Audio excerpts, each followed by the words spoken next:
好，各位贵宾，让我们一起掌声欢迎行政院陈建仁院长莅临现场。Ladies and gentlemen, please welcome Premier 陈建仁。我们欢迎陈院长，院长好。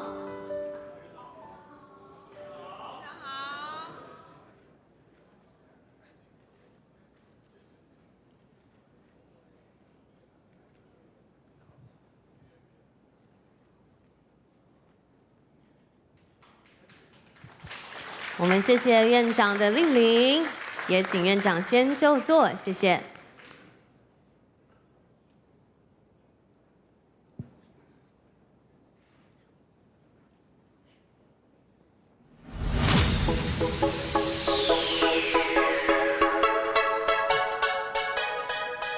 Good afternoon, ladies and gentlemen. Welcome to ITRI's 50th Anniversary International Forum, Envisioning a Better Future. We're very thrilled to see so many guests of honors who have joined us here today on site. And also, there are actually more than 1,000 participants who have registered for this forum online. So thank you so much for joining us on site and online for today's international forum. And right now, in the very beginning, I would like to show you an opening video. 那首先一开始呢，就有请各位跟我们一起欣赏一段非常精彩的开场影片。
I'm really amazed by ITRI. You always come forward with some new innovations to tackle some of the world's largest challenges.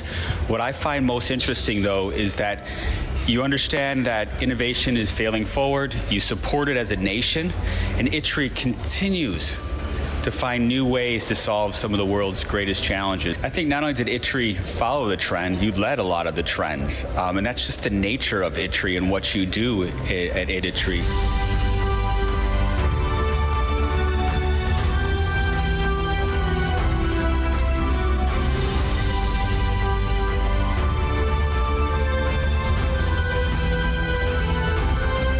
I'd like to congratulate ITRI for being named in the top 100 global innovators for the 7th time running.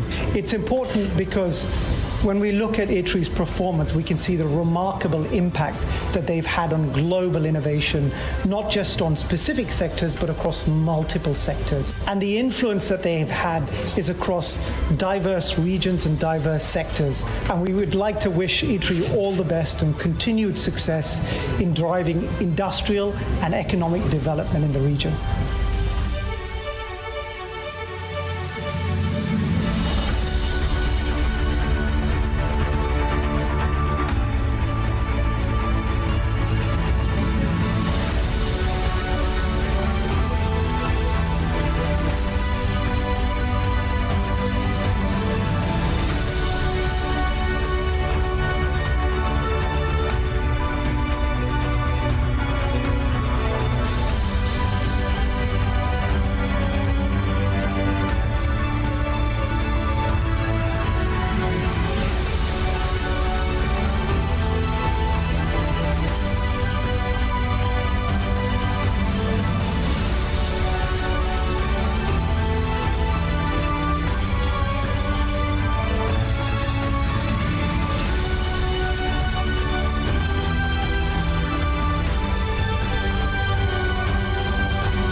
Envisioning a better future, and we're looking forward to a fruitful and successful international forum today. And to begin, we would like to invite the chairman of ITRI, Dr. C.K. Lee, who has been pivotal in promoting this event. Please join me in welcoming Dr. Lee to be on stage for the opening remark. Welcome.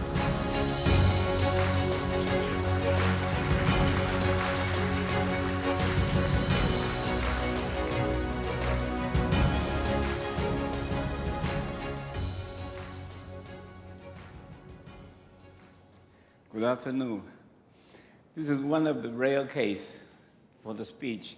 In order to pay my respect to all the representatives in Taiwan and all the leadership flew in from Taiwan, I'm going to read from the manuscript. Make sure I do not miss anything. Typically, I deliver a speech without reading anything. And this is 1% of the case that I need to read it, okay? Not because I didn't do my homework, it's because it is ITRI's 50th birthday, and all you show up. It's a great honor for us.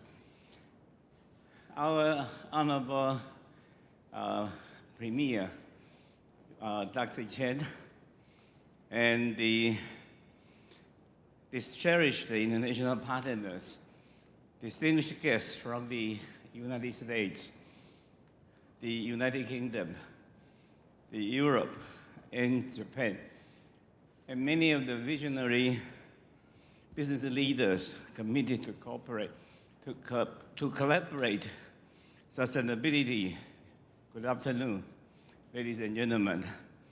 Thank you for joining us today as we embark on a journey to explore the strategical pathways to industrial progress.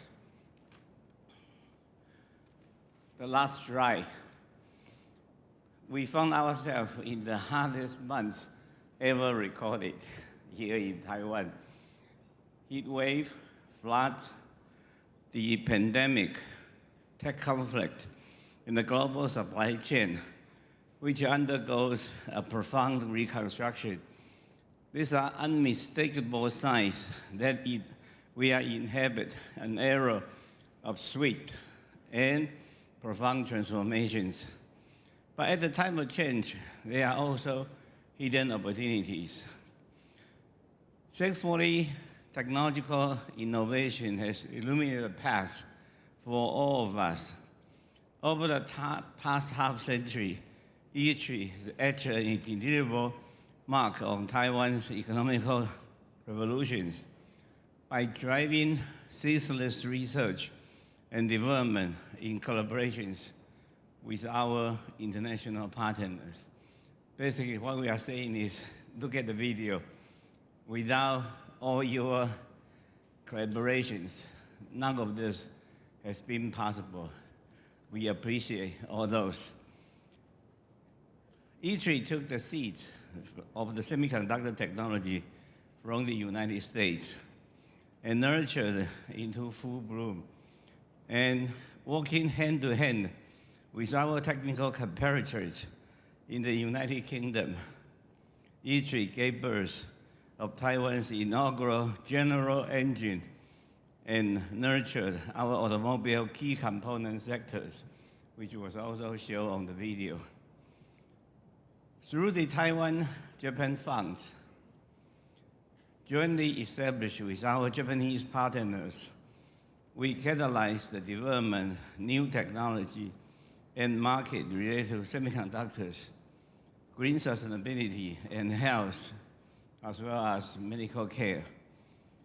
Over the past decades in both countries, our outreach extended to Europe, which is renowned for its dedication to eco-friendly and sustainable solutions.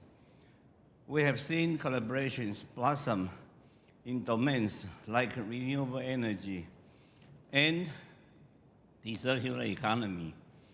ITRI, in a recent stride, joined Europe's largest association for research and development, ERTO, and profoundly accept the role of chair in the RTO's International Network, RIN.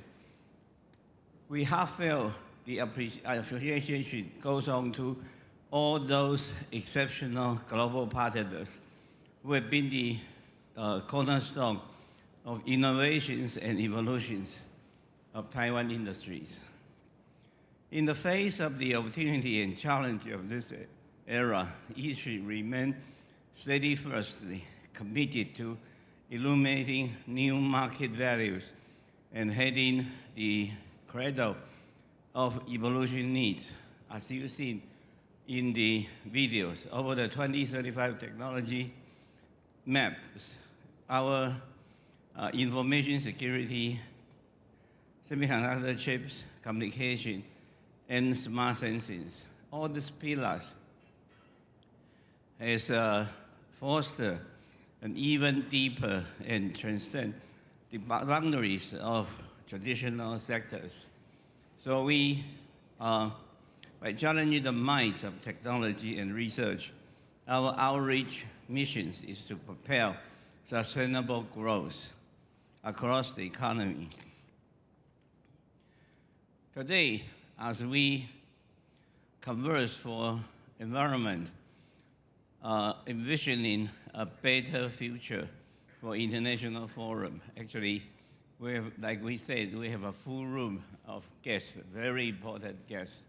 And we have many people online. So we appreciate all your attendance. We believe all of us working together will be able to move the technology forward, both internationally and domestically. Over the years, Taiwan has been a trustable partner within the global economy. I usually say Taiwan is big enough to make a significant impact, although small enough will not betray our partners, and we respect the intellectual property. So let's envision and collaborate hand in hand for the next 50 years. So let's work together. In closing, I offer my wish for great success in today's forum. May it serve as the cradle of transformative ideas for corporate sustainability and resilience. Thank you very much. Thank you, Dr. Lee, for the opening remark. Thank you so much. Please kindly take your seats. Thank you. As Taiwan is committed to be a trustworthy partner for strategic cooperation with Europe, we're honored to invite Mr. Filip Grozevsky, the head of the European Economic and Trade Office, to share a few words with us. Please join me in welcoming Mr. Grozevsky. Welcome.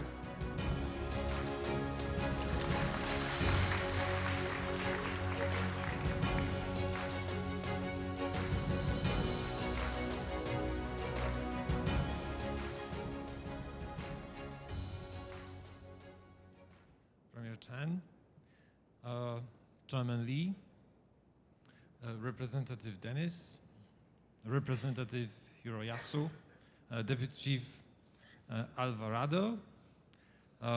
It is a pleasure for me to participate in this forum marking an important milestone in the development of ITRI. Chairman Lee, let me start by congratulating you and your team on the 50th anniversary. Happy birthday, ITRI.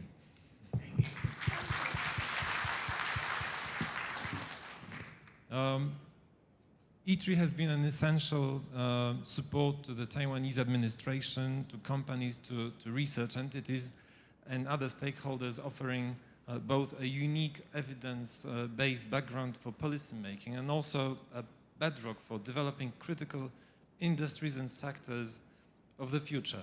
And ITRI has grown over the years to become a pole of excellence for techno-economic policy analysis in many areas. And today, it is a center of knowledge and a host of valuable data for the complex analysis behind its technical support. And I'm grateful to ITRI for its support to European companies and research institutes. You know that the European Union is the biggest investor in Taiwan, with more than 25% of the FDI stock, which means that we are part of the success of Taiwan. And we contribute to Taiwan's growth. We contribute to Taiwan's development. We contribute to the jobs in Taiwan, to the internationalization of Taiwan. And I'm really convinced that ITRI is part of our success here. ITRI has been one of the engines of our growth in Taiwan, of our presence in Taiwan. And I'm very grateful to ITRI for that. But also, the European Union was at the origin of the Taiwanese success. I'm saying European Union, but it's a bit of a stretch. At the time, there was no European Union, but there were European communities when Philips, a Dutch company, cooperated together with Taiwanese companies to create TSMC, which is now the pride of Taiwan. So we are connected. We are very much connected, and ITRI has always been in the center of this connection. And events like today, the forum that we are now attending, the 1,000 people who decided to be here today, are really crucial to create long-term collaboration that stimulates and accelerates innovation to help us tackle our most pressing challenges like climate change, energy, food crisis. But a new wave of innovation is here, deep tech innovation, often boosted by AI. This new wave of innovation is the convergence of digital technology and engineering with physical and biological spheres. EU and Taiwan are really like-minded partners. and combining forces of like-minded partners, we have everything we need to lead the way. We all have talent base with some of the best universities in the world. We all have the industrial infrastructure with some of the leading companies and industries in the world. And we have thriving regional innovation ecosystems which capitalize on the experience and needs of a diverse range of individuals, companies, and places. And as such, I hope that Europe can continue to count on ITRI to the same extent as ITRI can count on the European Union and continue to be an engine of growth of our relations. Let me wish ITRI another 50 years of success and growth. Thank you very much. Thank you so much, Mr. Philippe. Please kindly resume to your seats. Thank you. And earlier this year, ITRI President Dr. Edwin Liu led a delegation to the UK to meet with the industries. And we believe that this trip will encourage more collaborations in the future. So it is our privilege to welcome the representative of the British office Taipei, Representative John Dennis, to the stage to share his remark. Ladies and gentlemen, please welcome Representative John Dennis.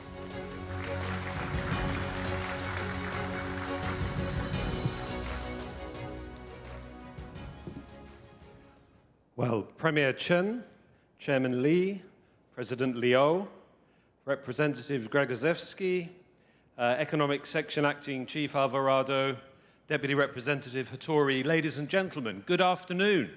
Good afternoon.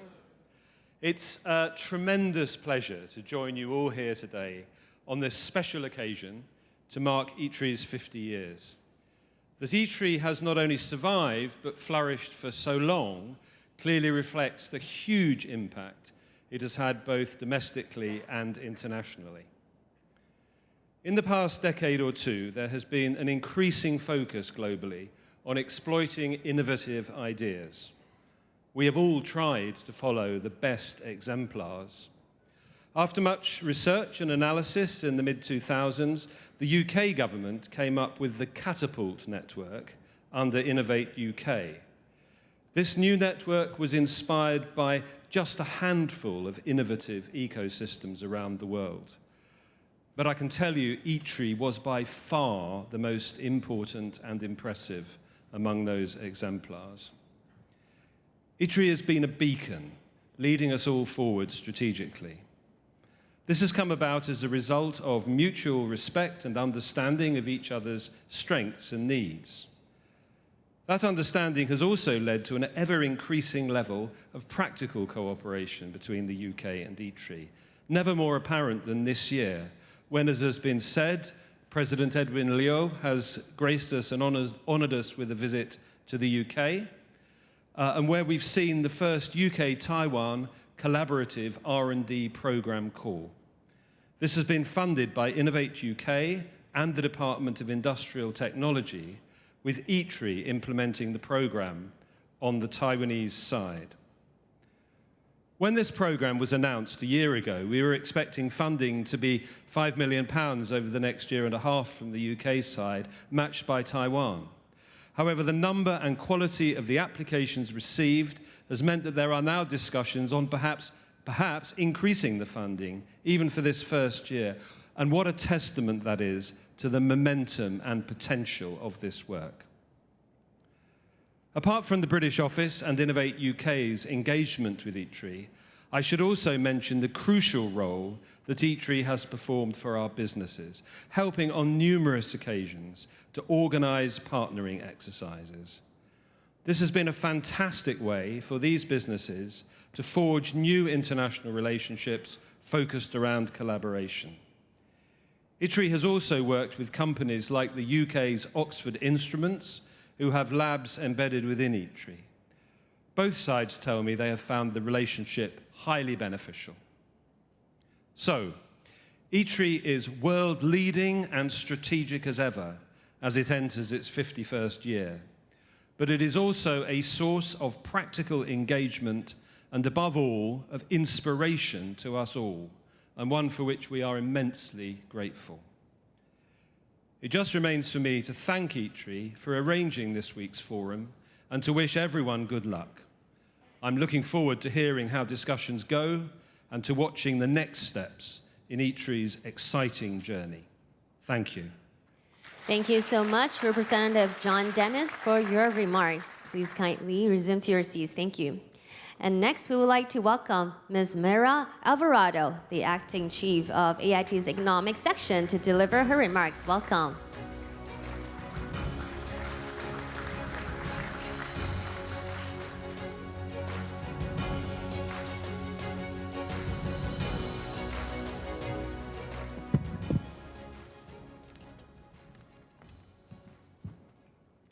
Premier Chen, ITRI Chairman Lee, President Liu, distinguished guests, 大家好. Hao. On behalf of AIT, it is my great pleasure to be here today to congratulate ITRI on its 50th anniversary. As one of the world's leading research and development institutions, ITRI has played a major role in driving technological innovation, incubating world-class companies, and fostering collaboration with international partners, including the United States. In many ways, ITRI was the world's original innovation technology incubator. It has given birth to some of Taiwan's and indeed the world's most innovative champions, such as TSMC and many others. ITRI enabled Taiwan to make the transition from a manufacturing hub to a high-tech powerhouse. And as we move into the digital age, it is poised to help Taiwan become a full-fledged innovation-based economy. For decades, Taiwan has been a critical link in global technology supply chains, and the growth of US technology investments reflects Taiwan's critical position. In the first few months of 2023 alone, we have seen several US and other foreign semiconductor companies announce plans to expand their investments in leading-edge research and development in Taiwan. These investments range across the supply chain, from electronic design automation to materials to advanced IC design, and underscore Taiwan's continued critical position in global supply chains. I would like to flag 3 areas in particular where we believe there is significant scope for closer US-Taiwan tech cooperation. Number 1, cybersecurity, advanced manufacturing, and artificial intelligence. For over 40 years, Taiwan has been making the machines that go into the factories of the world. Cybersecurity is essential for protecting the integrity of these tech advances and intellectual property.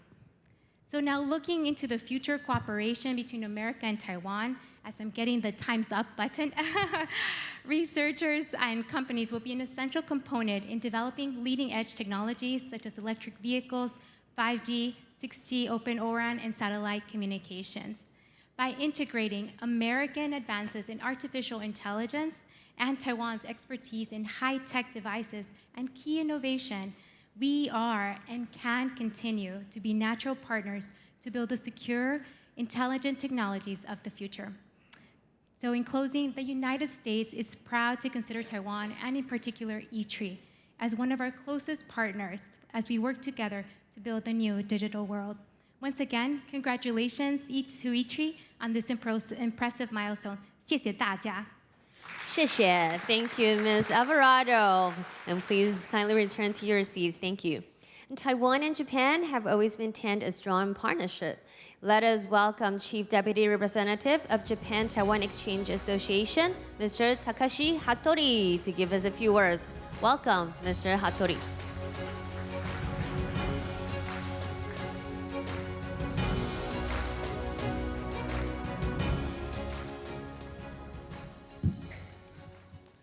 Premier Chen and Chairman Lee, President Lin, distinguished guests, ladies and gentlemen, good afternoon.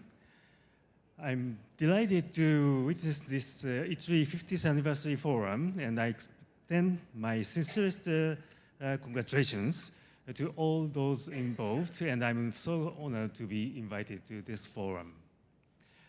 While the global economic and trade situation is changing rapidly, the sustainable development of industries and societies is a big challenge, but also a great opportunity for countries around the world. ITRI, as a world-class research and development organization and the innovative engine for Taiwanese industries, has a rich track record in creating and fostering emerging technology industries, and I'm aware that ITRI has contributed to solving problems through strong collaboration with international partners, including industry and industrial sectors. I thank ITRI for a long-term collaboration with Japan and its new collaboration with Japan. For example, last week, a cooperation MOU between ITRI and the Kyushu Semiconductor Industries and Electronic Technology Innovation Association was signed to enhance cooperation in this important industrial area. Another MOU with among ITRI, Kyushu University, and Yamin Jiaodong University was also signed last week, which is expected to further promote cooperation, including academia from Japan and also from Taiwan. Today, building upon 50 years excellent development by ITRI, look forward to meaningful discussion today on a better future by bringing together world-class international partners from industries. Finally, I would like to conclude my remarks by wishing the forum a successful event and the best wishes for the happiness and health of all participants. Thank you very much. 谢谢大家。谢谢，ありがとう Deputy Representative. Thank you so much. Please kindly resume to your seats. 那接下来呢，我们就要邀请到我们始终以来一直大力支持工研院的行政院陈建仁院长来为我们说几句话。我们掌声欢迎陈建仁院长。Now please welcome Premier Chen Jianren to give us a few words. Welcome. Distinguished Chairman Li Siguang, my good old friend, and esteemed President Edwin Liu, international partner of ITRI, honored representatives to Taiwan from the United States, the United Kingdom, Japan, and Europe. Ladies and gentlemen, good afternoon. Good afternoon. It is a great pleasure to be invited to take part in ITRI's Envisioning a Better Future International Forum and to celebrate the 50th anniversary of ITRI. It is indeed a thrilling experience to see so many industry experts from both Taiwan and across the globe gathering here to share their perspectives and insight on the future of industries. The World Competitiveness Yearbook 2023, issued this June by Switzerland's International Institute for Management Development, IMD, ranked Taiwan the 6th out of 64 evaluated economies, marking Taiwan's best performance since 2012. Taiwan has advanced steadily for 6 years since ranking 17th in 2018. Sustaining competitiveness demands diligence. I am very impressed to see ITRI proactively charting this course and anticipating the challenge and opportunities of the next 10 to 20 years. ITRI also continues to collaborate closely with industry to cultivate tomorrow's competitiveness. I often emphasize that innovation is the bedrock of the knowledge-based economy. Over the past 5 decades, ITRI has embodied this principle by investing in pioneering research and development and bolstering industrial competitiveness. Taiwan has solidified its pivotal role within the global semiconductor and high-tech supply chains. In the coming years, the world will have to confront a number of challenges, including climate change, aging population, and digital development. Responding to these challenges, ITRI has introduced its 2035 technology strategy and roadmap, focusing on the development of 4 application areas: smart living, quality health, sustainable environment, and resilient society. This forum takes this as its starting point inviting both international and domestic experts to explore the future path of sustainable development together and nurture the future of industrial competitiveness through innovative technology. In recent years, Taiwan's government has shown a strong dedication to fostering collaborations and connections with other countries, a commitment that has earned Taiwan significant international recognition. The government's 6th Core Strategic Industry Plan focuses on innovative sectors such as next-generation information and communication technology, artificial intelligence, precision health, and green and renewable energy. The plan assists research institutions to connect with international companies, establishing strategic research partnerships to promote industrial development. Examples of this partnership include companies like Applied Materials, Corning, Mitsubishi Electric, Merck, Oxford Instruments, and AVL List. This has solidified Taiwan's role as a trusted partner within the international community. I hope today's forum will provide a deeper insight into future trends and foster collaboration toward tackling shared global challenges. This platform might also inspire new possibilities for cross-border collaboration, paving the way for market expansion and closer partnerships. Finally, I'm confident that Taiwan will continue to shine on the global technology stage and will lead the way in shaping future industries. Thank you very much. Thank you. Thank you, Premier Chen, for sharing your perspectives. Thank you so much. And please kindly take your seats. 我们谢谢陈院长对我们所做的深刻的期许，也请院长先回座。I would like to thank all the guests today for infusing innovation and power of technology into Taiwan's future. And now we will proceed to the launching ceremony to celebrate the significant moment. 那我们要非常感谢我们政府还有各产业界的代表贵宾，今天都一起来共襄盛举，为台湾的未来注入创新和科技的力量，也对台湾整体的产业还有经济力呢，都一起来持续的成长攀升。所以接下来我们要进行的就是焦点仪式，待会我会唱名各位长官贵宾一起到舞台上来，和我们一同进行今天的焦点启动仪式。So right now, we'd like to welcome our guests of honors to the stage to join us. 首先呢，我们邀请应用材料公司集团副总裁及台湾应用材料公司于定路总裁到舞台上来，欢迎于总裁，以及台湾康宁显示玻璃公司何宜修总经理，欢迎何总经理。接着我们欢迎台湾默克集团李俊龙董事长，欢迎。And also like to welcome Managing Director of Oxford Instruments Plasma Technology, Mr. Matt Kelly. Please join us on stage. 接着我们也欢迎 also would like to welcome Mr. Masahiro Oya, the Executive Officer and Vice President of Global Strategic Planning and Marketing Group of Mitsubishi Electric. Welcome. And I would like to welcome AVL Liz GmbH Research Founding Corporate Strategy Coordinator, Mr. Rainer John, to the stage.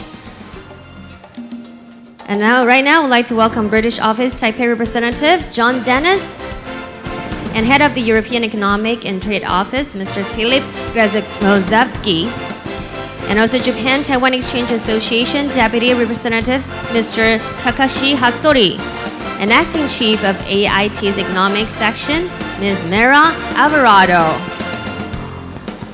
接着我们也有请工研院院长刘文雄院长，以及行政院发言人林子伦。接着我们也有请工研院董事长李世光董事长。现在我们也有请行政院院长陈建仁院长帮我们到舞台上来。那我们请旁边的贵宾们呢，先帮我们手拿各位的这个 company logo 或者是机构的 logo。那待会呢，我们要有请中间的4位长官帮我们先拿着，先不要放到台子上，对，帮我们先拿着这个 Envisioning 的 logo，然后稍后在我们倒数之后呢，帮我们再放置在启动台上。好，我们请摄影师帮我们稍微调整一下，座位，不是座位，对不起，站位。好，那我们大家都可以帮我们露出笑容。好的，那我们看一下中间的摄影师 ，Please look at the photographer and the center first。好，我们等一下在启动之后呢，也会来合影，所以我们现在呢，先稍微照一下就可以了。Like 3, 2, not yet. OK， 我们先看一下中间摄影师。好，那我们要进行启动仪式了。我们的所有媒体朋友们，先缓一缓，跟着我们一起倒数。Let's count down 3 seconds. 3, 2, 1. Let's envision a better future with Taiwan and ITRI. Smart living, quality health, sustainable environment, resilient society, intelligentization enabling technologies, envisioning a better future. 让我们现在请所有的长官贵宾帮我们看一下中间的摄影师好吗？中间前方 ，Please look at the photographer and the center in the front. Right here, 3, 2, 1, and would you like to have your thumbs up? Thank you. That is awesome here in Taiwan. 好，我们看一下，我们双手比，我们一只手比赞，然后看一下前方的摄影师，来帮我们看一下3、2、1。好，帮我们看一下后方摄影师，前方帮我们先稍微蹲低一点点。我们后方摄影师想要捕捉一下画面好吗？可以吗？好，我们前面先再补拍2张。好，那我们请让后面摄影高台的摄影师也帮我们捕捉一下画面。Look at the photographer in the very back. 好，我们这位不好意思，谢谢。来，我们请后面高台摄影师帮我们捕捉一下画面。Okay, please look at the camera in the back. 来，帮我们看一下后方。好。有没有哪边有补画面的？帮我们举手一下好吗？好 ，OK, our official photographer, one more photo. Look at the camera in the very center. 可以吗？好，有没有需要补的？帮我们举手。如果都 OK， 这边再一张。OK, one last photo, I guess. 可以吗？好，谢谢，感谢各位贵宾。那现在呢，我们也请各位贵宾帮我们先留步舞台 ，Please remain on stage。我们要再次感谢院长今天专程出席我们创新50洞见新未来的国际论坛活动，让我们再一次的掌声谢谢院长。We're very thankful to Premier Chen, who has graciously made the time in his busy schedule to join us today. Thank you, Premier Chen, and we wish you a great day. Thank you, and we all would like to thank all of our distinguished guests on stage. Please kindly resume to your seats. 我们也感谢所有的长官贵宾在舞台上和我们一起进行今天的启动仪式。也请各位小心脚步，我们可以先行就座，谢谢。那接下来的时间呢 ，and later we would like to proceed to the keynote speech. So, we'd like to welcome all of our distinguished guests on site and also online to join us for the keynote speech. And first of all, I would like to welcome our first speaker, Mr. Erix, the President of Applied Materials Taiwan Group and VP of Applied Materials, to deliver the keynote speech, Make Possible a Better Future. Now, please join me in welcoming Mr. Erix. Welcome.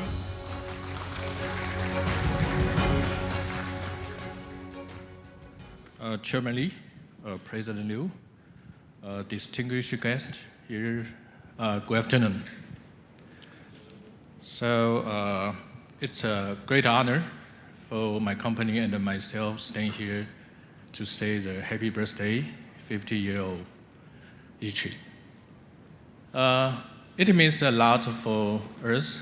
The Applied Material and ITRI have worked together for a long time. So go through the process, 50 years. I really admire the ITRI's enormous contribution to develop the Taiwan's industry. So Applied Materials, so we are sell the semiconductor equipment and the display equipment. So virtually, we produce every chip at the advanced advanced display globally. So where semiconductor becomes so critical and an important foundation for the future growth, so we must strive to produce chips in more sustainable way. So it means Applied Materials has a strong commitment on the path of the sustainability. So that's the core of our vision, make possible a better future. So that's also the theme of my talk today. I just spent a couple minutes to introduce our company. Our company founded in 1967. So just for your information, we are 1 year earlier than the Intel. So in the Silicon Valley, actually we are the very senior innovation company. In 2022, our revenue reached close to the 26 billion US dollars. So we spend 2.8 billion in our R&D spending, which is roughly 11% of our revenue. So it creates the lots of the patent globally, the more than the 70,000 patent we have. Then we have the 33,000 employees globally in the 24 countries. So Applied Materials, we have experienced the entire semiconductor growth. So if you look at how the growth of the semiconductor in the world from the 1980s, we can divide it to the 4 eras. So each era has a different the market drivers. So we start from the mainframe, then go to the PC and the internet. So now we are in the mobile and the social media. And now we are going to the next one, that's IoT and AI. What does it mean? It means every change of the era, we look at the global, the market, the device increased 10 times. The market size increased 2 times. In that way, the coming era of the AI and IoT, the entire semiconductor industry market will become the $1 trillion by this decade. It means 2030. That's what we have never seen in the semiconductor industry, going so fast and going so big.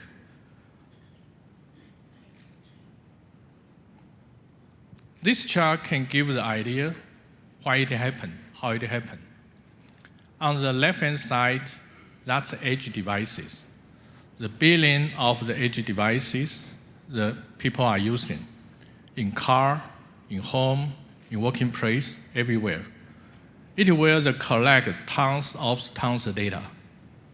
Then it goes through the internet, goes through the 5G to go to the cloud, the devices. All the cloud will do lots of analysis to generate lots of the different applications. So if you look at all the data, generate the data, store the data, transfer the data, then we process, analysis the data. That need tremendous the chips in the future.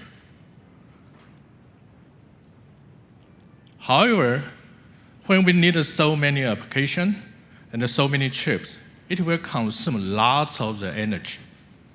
At the same time, it will induce the transformation of the clean energy. Otherwise, those AI's function, those AI's application will not happen easily.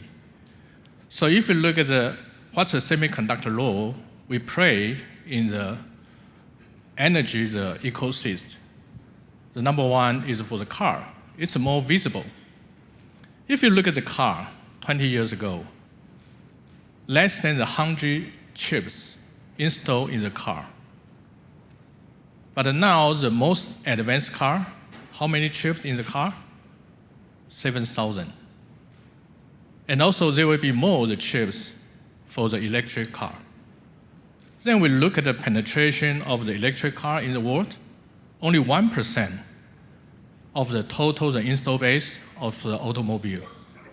That implicates lots of growing opportunity when the car go to the electric cars. Then we look at the green energy. The clean energy is by the solar, by the wind, and also we have to smart grid to control all the green energy. So we estimate, so for the energy from we generate the energy, store the energy, consume the energy, the transfer the energy, so every the megawatt, it need to spend 3,000 to 4,000 US dollars on the chip to control the less conversion loss, to have the better management on the power effectiveness. So that's also the induce another growth on the semi. However, it's so excited when we look at the great opportunity. But we really need to unlock those challenges. Then we can realize those great opportunity. From applied material perspectives, they are the 5 C's, the challenge, what we call. The first C stands for complexity. If we look at the semiconductor technology from the 2D dimension to the 3D dimension, for example, let's pick the example of the logic device. From the planar, now we go to the FinFET. Then we go to the gate-all-around. Lots of change on the materials engineering, lots of change on the integration, the process flow. The complexity becomes very, very challenging and difficult. At the same time, when we transfer from the node to node, the cost will be increasing because the layer becomes more, and also complexity becomes increasing. Another challenge is about the cadence. As you may know, in the past, all the semiconductors rely on what we call the Moore's law. Every 18 months, so we will double the output. It helps on the performance, then also it helps on the cost control. But not anymore the 18 months. After the 10 nanometer, we look at the node-to-node transformation. It need to take another 2.5 years to the 4 years. That will give us another challenge, how we can make sure we have the new function can be put in the market timely. Another thing is about the sustainability. If you look at from the 14 nanometer to the 2 nanometer, the whole industry for the carbon will double. For sure, we have to look at this area to make the further improvement.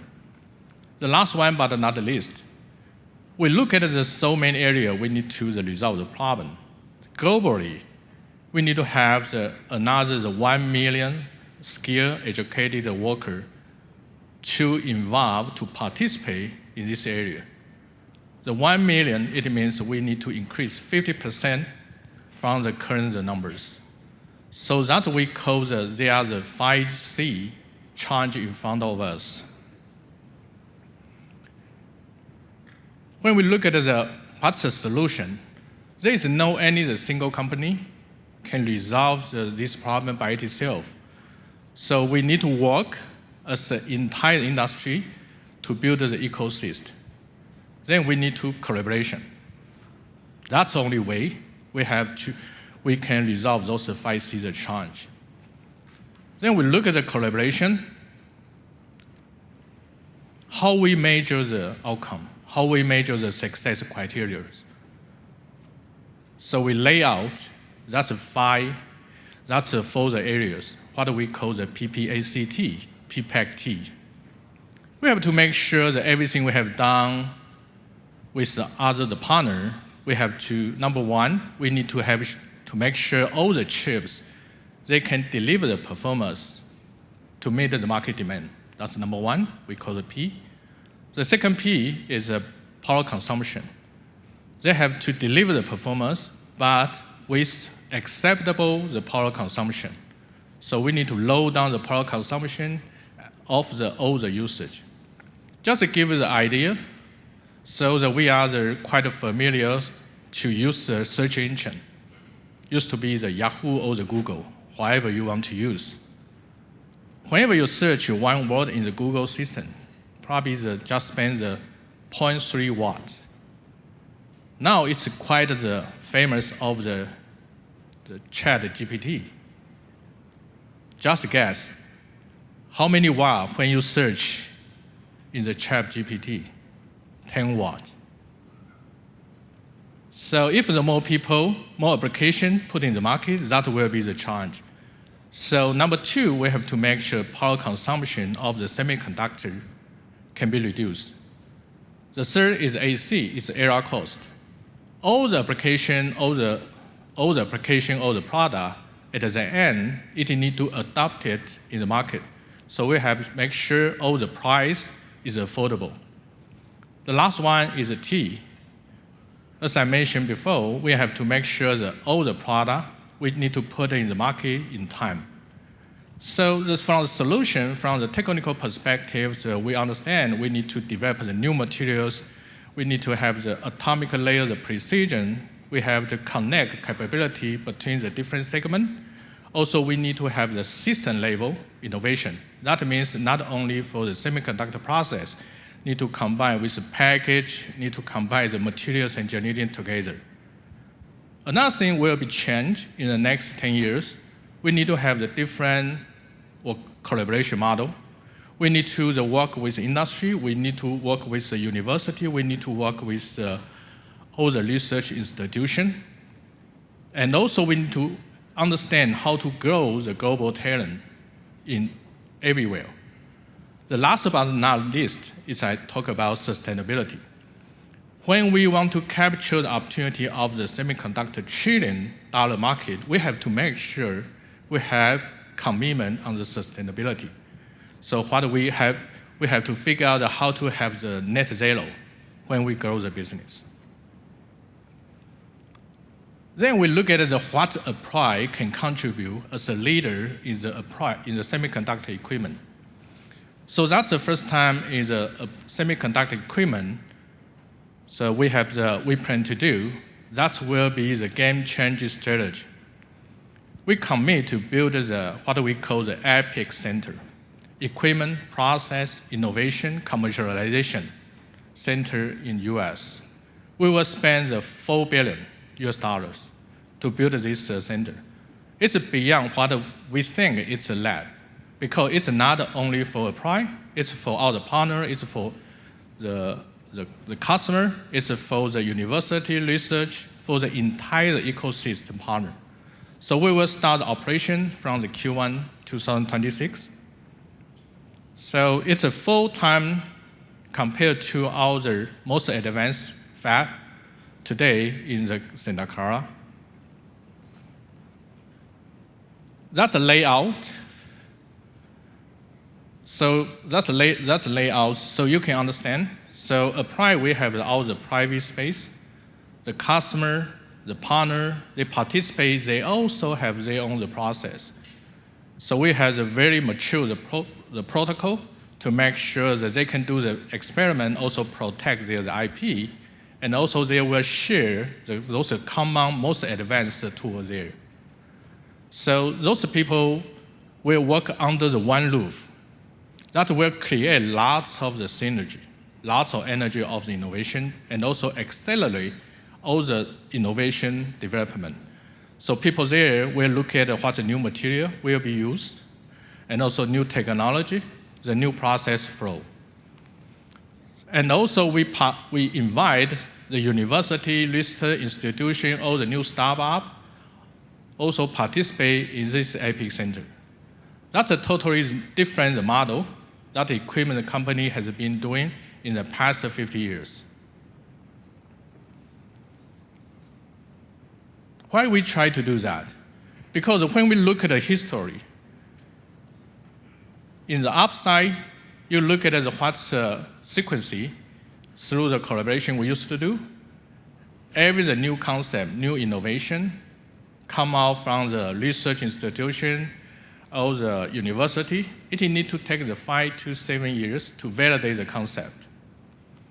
After that, equipment supplier to look at the concept to engineer, to make it work as a prototype, And then we talk to our customer.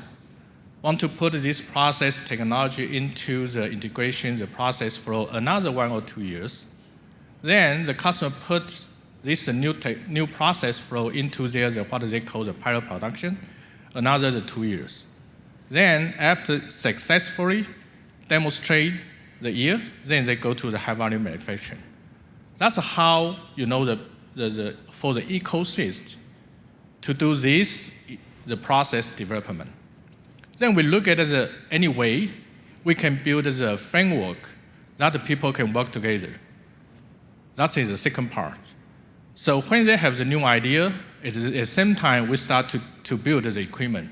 When we build the equipment, customer will understand what's the performance they can expect. They can start to integrate in the process flow. Then we really can shorten all the development time. We estimate it will reduce 2 to 4 years of the entire process flow innovation. 2 to 4 years. If you look at what's the size of the $1 trillion, it means a lot. It means a lot. So that's a path of all the new commercialization pace. So this is all the model. So we have the university participate with us. So we have the EPIC Center to go to get all the talent globally under the one roof to develop all the innovation for the semiconductor technology. Then we can validate the technology by the different labs in all the labs in the US, all the other labs in Europe. Then we put it into the customer the production lines. That's the existing the fab lab we have. So we spend 11% of our revenue in R&D spending. So we have the technology center in California and also for the New York, the Meta Center. In Taiwan, we have the very big display lab in the Tainan. Also, we have the advanced packaging center in the Singapore. Also, we have the applied ventures to look at all the emerging technology start of the company. So we have the venture fund, the jointly with the ITRI. That's the first one outside the US, also the only one in the Asia. We talk about the great opportunity, we talk about what we try to do, all the strategy, and now we need to think about what we can do on the sustainability. As I mentioned before, without the sustainability, actually all the growth doesn't mean anything. So we come out the 1x, the 100x, the 10,000x concept. What does it mean? 1x is about what in the corporate level, what Applied can do. Then what we make the further improvement on the sustainability, it will be adopted in our customer. Our customer more than 100. That will give 100 the impact. Then our customer has another 100, probably the 500 customer, that will expand the impact to the 10,000x. So think about that. Even we reduce the power consumption for the 0.1%, it's a very small amount. It will help our customer, 100 customer, probably the 10,000 customer. So that's the concept of the 1x, 100x, and the 10,000x. Then it's so critical, so important. So we have all the commitment. The number one, that's what we have to do to optimize the current usage of all the power. We have the commitment of the 100% renewable energy we will use by 2030s. In 2022, all the US operation already 100% renewable energies. Also, we have the commitment of the 50% of the carbon dioxide reduction for the Scope 1 and 2. That's the way we optimize what we are doing today. Furthermore, we think about how we can design our product that can create what I call the 100x and the 10,000x.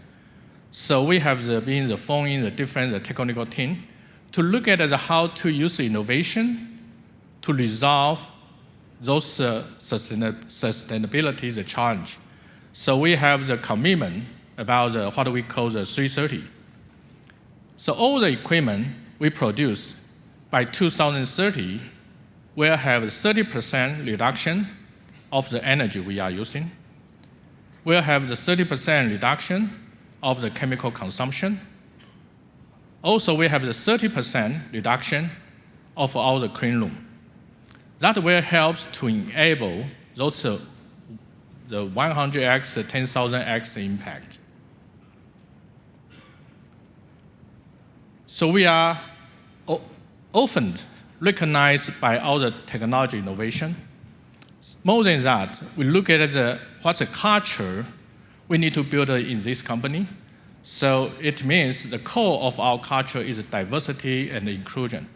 So it is really recognized by the different the ranking the system. So all the company is recognized as the most sustainable company and also best place to work. Because we believe we have the good the talent. The most important thing we have to make sure keep the happiness to do what they do the best. So for Applied Materials Taiwan, we have been here 34 years. We have close to 4,000 employees. So we are the only one supplier to win the award from one of the most important customer TSMC for the 13 years. So we have the Applied Venture, I talk about that. That's the cooperate with the ITRI. We have the different research fund. Also, we have the 20 years commitment to this 20% the program we have been doing in Taiwan.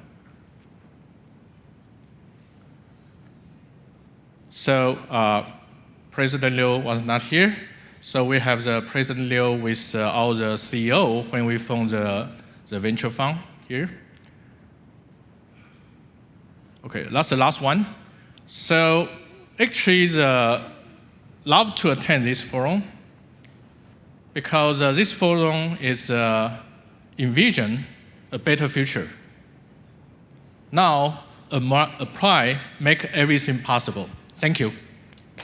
Thank you. Thank you so much, Mr. Erix Xu, the President of Applied Materials Taiwan Group and VP of Applied Materials. Let's together make possible a better future. Thank you so much. Please kindly take your seats.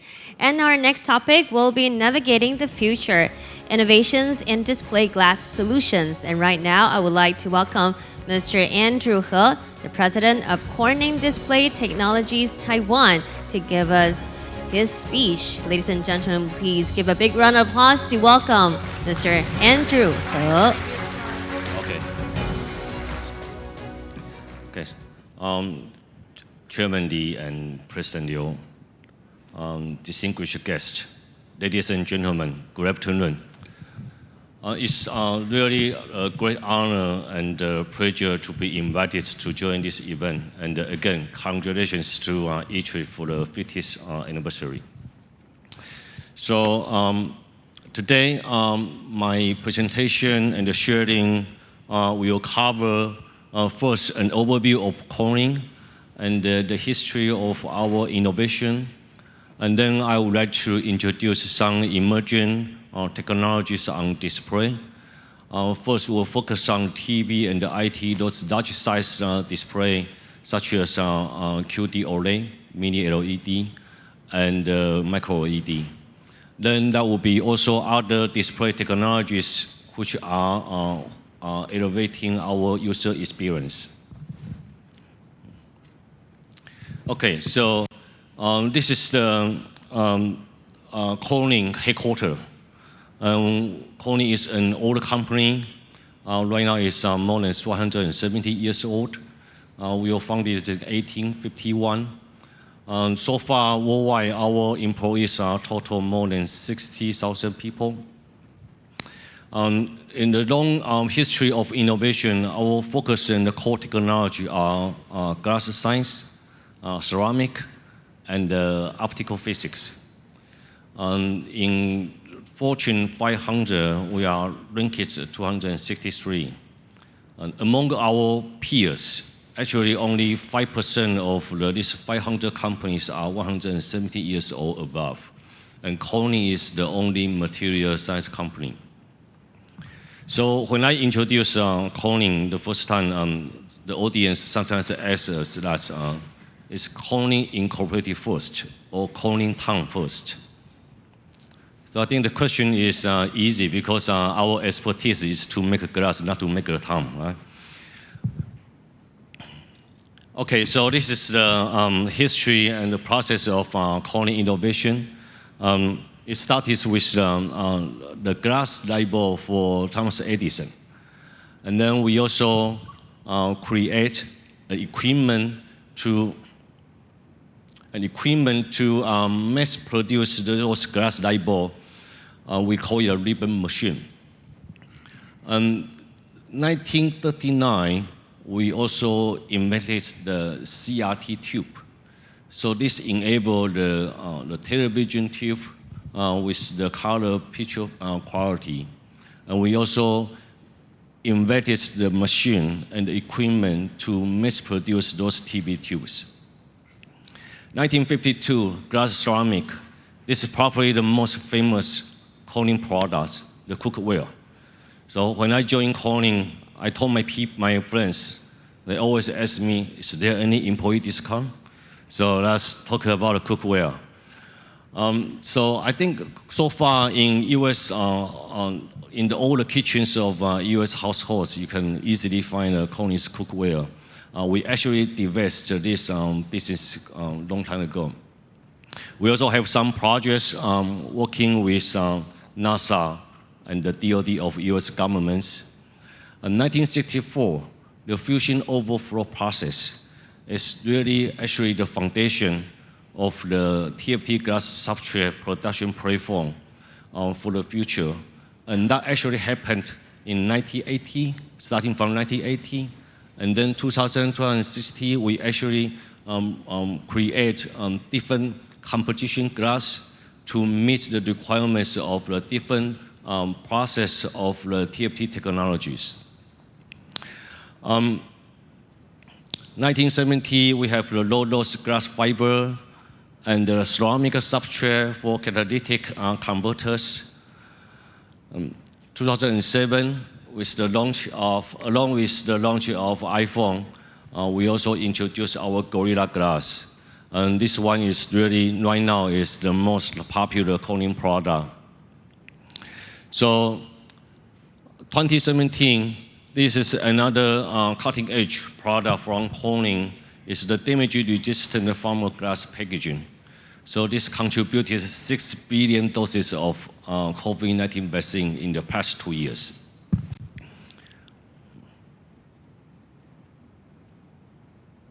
All right.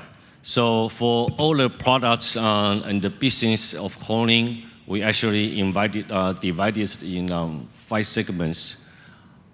The first one is display technology. Then is the optical communication for optical fiber and the cables. Environmental technology is about the ceramic filter. Specialty material is on the Gorilla Glass, and also some advanced special glass for special use, especially for NASA and the DoD. And we also have some solutions on the semiconductor technologies. And about life science, I think this picture speaks for itself. So in Corning, we work very hard to create a positive environment, not just for employee and for the companies, but also for the society and communities. And furthermore, is through the protection of the environment. Since 2006, Corning has improved our energy efficiency by 35%. And furthermore, in 2021, our annual sustainability report, we already commit to reduce our Scope 1 and Scope 2 greenhouse gas emission by 30% by 2028. And we also commit to reduce our relevant Scope 3 emissions by 17.5% by 2028. Both of them use the 2021 as the baseline. So this is Sullivan Park. Our S&T center is also in the Corning, New York State. It's a huge one. I always got lost when I'm walking inside. There are more than 800 laboratories inside, and we have about 2,500 employees from 50 different nationalities. So you are always welcome to visit this place. We'll be happy to host your visit. Not just our S&T center in Sullivan Park, we also have laboratories along in the worldwide. The mark in Taiwan here is actually have the 3 marks there together. We have R&D lab in ITRI Zhongxin campus in Hsinchu. We also have an NT&E center in Taichung, and also the business staff in Nehu. So our journey with in Taiwan starts in year 2000, and so far we have our Taipei regional sales office, and as I mentioned, that we have the business lab, the Corning Advanced Technology Center in Nehu, and the most important one, I think for today, is we established our research center in Hsinchu with ITRI from 2006. Until now, through the close collaboration with ITRI, we already completed more than 75 collaboration projects with ITRI, and they completed more than 140 industrial service cases. We also have 2 manufacturing in Taiwan, Taichung, and Tainan. So far, the one in Taichung is still the biggest investment overseas for Corning Incorporated. Okay, so let me start with some introduction of the emerging technologies. So the left-hand side, your right-hand side, the pyramid actually explains the major technologies of display. And this also, the shape of the pyramid also explains the market size each technology represents. So currently, LCD TV is still dominating this market. OLED TV joined in 2014, but however, according to the sell-through data, is still about 3% in this overall market. But we still expect OLED market will grow with the cost and the performance improvement. The other 2 exciting technology joining is mini LED and the micro LED. Especially mini LED extend the advantage of traditional LCD. I have slides to introduce these 3 technologies later. Okay, so to enable those display technologies, you always need the glass. So advanced glass, especially from Corning's fusion gel process, is essential to enable them. So this is the Corning's melting and the fusion process from the batch, pre-melt, and the melting. The glass go into our iso pipe, overflow. So in the bottom of the iso pipe, the two pieces of glass will include to 1 glass. So that enable that both sides of the glass the surface quality because there's no touch of any object or material. And this is very essential for the glass display makers on the surface quality because they are always critical on the particle and the inclusion. We use the speed of the straw to control the flatness and the thickness. Especially on the thickness, we're talking about the total thickness variation, which is important for the current high-end display technologies. And it's also can improve the yield of micro LED mass transfer. The other one is the dimensional stability, especially for the high thermal profile and the process of TFT production process. The total pitch variation and the total pitch is become very important to create a high resolution display. Okay, so let's look into the QD OLED. So QD OLED is a QD display incorporating OLED as a light source to activate the quantum dots. Because of the emissive pixel, the very fine control of the emissive pixel, so you get true color, you get true black and the brightness. And because of you use the light source as a OLED to replace the original backlight units. So you got compact design and the wider viewing angles. And quantum dots also, this technology enable the vivid color and the intense color is more like the lifelike colors and the picture qualities.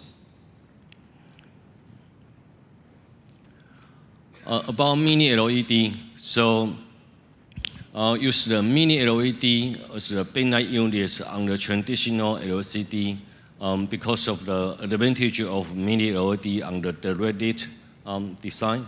So you provide a superior brightness and also the local dimming. When we're talking about a mini LED, we talk about is about 100 and 200 micron chip size mini LED.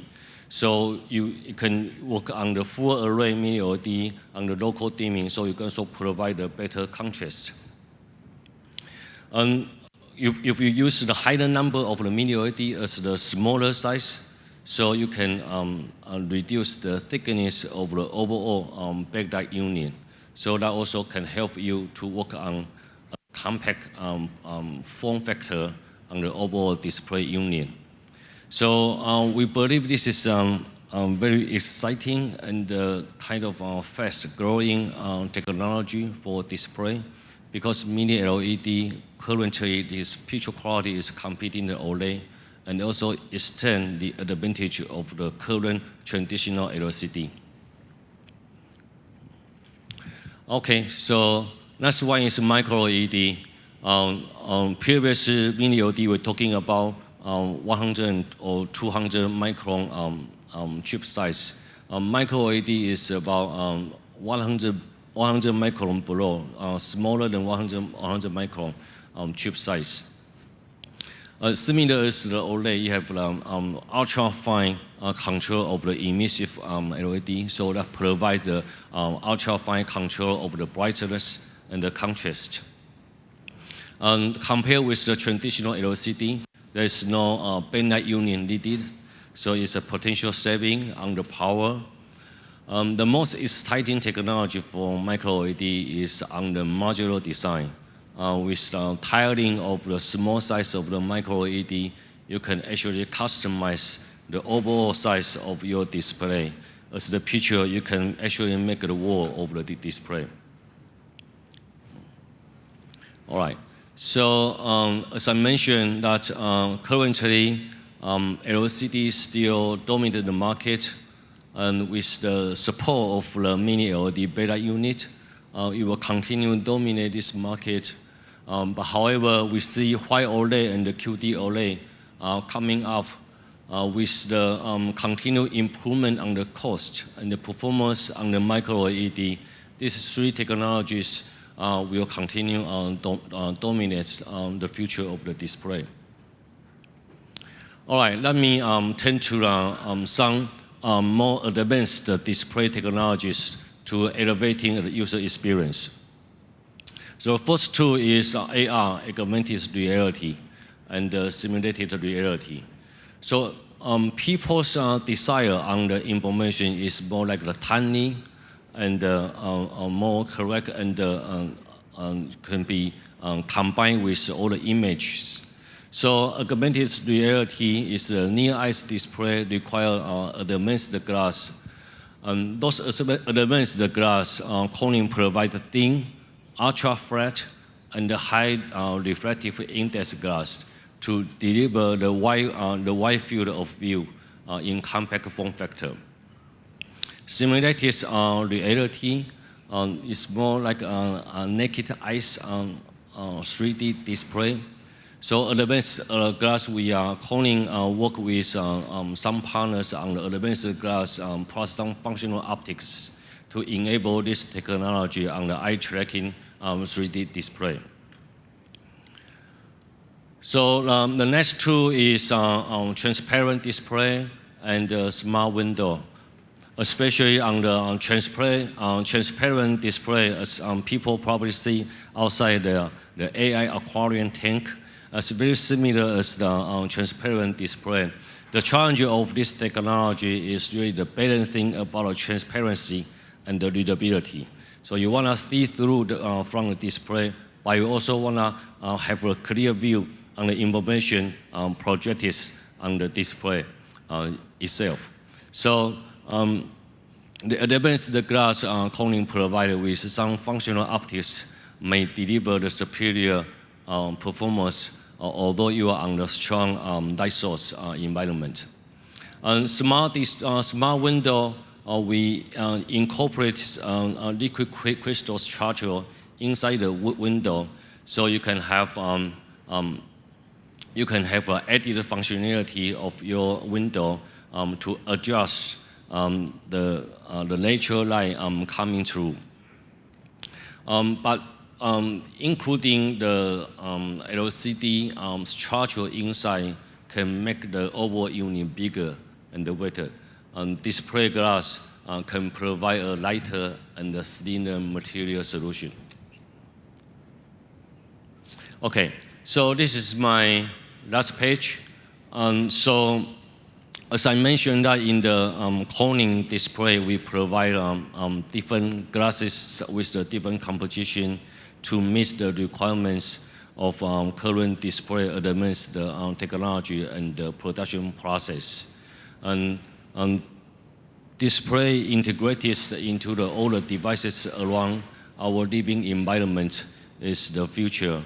And with all the technology involvement and evolution, Corning is not just behind the scene. We lead the glass science to be the most proactive supporter to our customers and also the partners. Thank you for your attention. Yeah. Thank you so much, Mr. Andrew He, for your presentation. And before we move on to our next presentation, I would like to announce that there are actually 4,200 participants joining us online right now. So thank you for joining us on site and also online.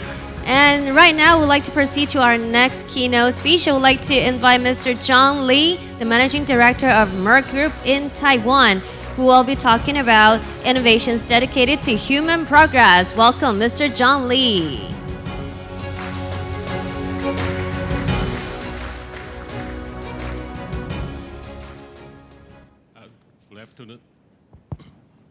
Good afternoon, ladies and gentlemen. It's my great honor to witness the 50th anniversary of ITRI. I really look into the website that ITRI did put on. There's a nice tagline they put down. There's a half a century young. And I really like these young and energetic elements, the spirit and the motivation. And this is exactly what Merck has been pursuing for. Yeah. And in the following roughly 20 minutes or so, I would like to go through with you how Merck that we advance human progress with our innovations. Just a very quick introduction of the company. Merck actually started with the Angel Pharmacy in 1668 in Darmstadt, Germany. So Darmstadt is somewhere around 20 miles or 33 kilometers south of the Frankfurt.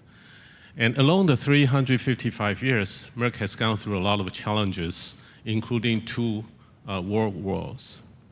But nevertheless, Merck still continued to dedicate to some important researches, including liquid crystal, water purification, immunology, diabetes, cancer, and all this. And these research nowadays still continue to improve our lives so far today. Yeah. And Merck also redefined and solidified its focus area after some recent acquisition, including 2007 of Serono, 2010 of Millipore, 15 of Sigma Eldridge, and then 19 for Versum Materials. Merck has developed itself from a local pharmacy into a truly global company, an MMC company with 64,000 employees across 66 countries in the world, with the colleague coming from roughly 140 different nationalities. And we develop our business into three business sectors. Healthcare primarily focus on oncology and also multiple sclerosis, fertility. Life science offer more than 300,000 chemicals for academic labs, government institutes, biopharma companies, and also industrial uses. Electronics, they focus on semiconductor display and surface solution applications. In all this, each of these sectors, they nicely tap into the mega trend in the respective areas, but jointly they point to one common mission, which is the advanced human progress without innovation, driven by curiosity. This is a local footprint that we have. The Merck history in Taiwan is not as long as what we have from the headquarters. We have roughly 1,100 colleagues across 11 locations stationed in 6 major cities in Taiwan, with the major focus in electronics. At Merck, sustainability has never been any conflict with the technology development. On the contrary, we believe that sustainability should be driven by innovative technology and science. With these 355 years of the history, Merck itself is one of the best examples for sustainability. Mr. Willy Merck, the representative from Merck family, way back to like 105 years ago in his speech celebrating Merck's 250th anniversary, he pointed out that we have the responsibility to fulfill the social task of the greatest importance.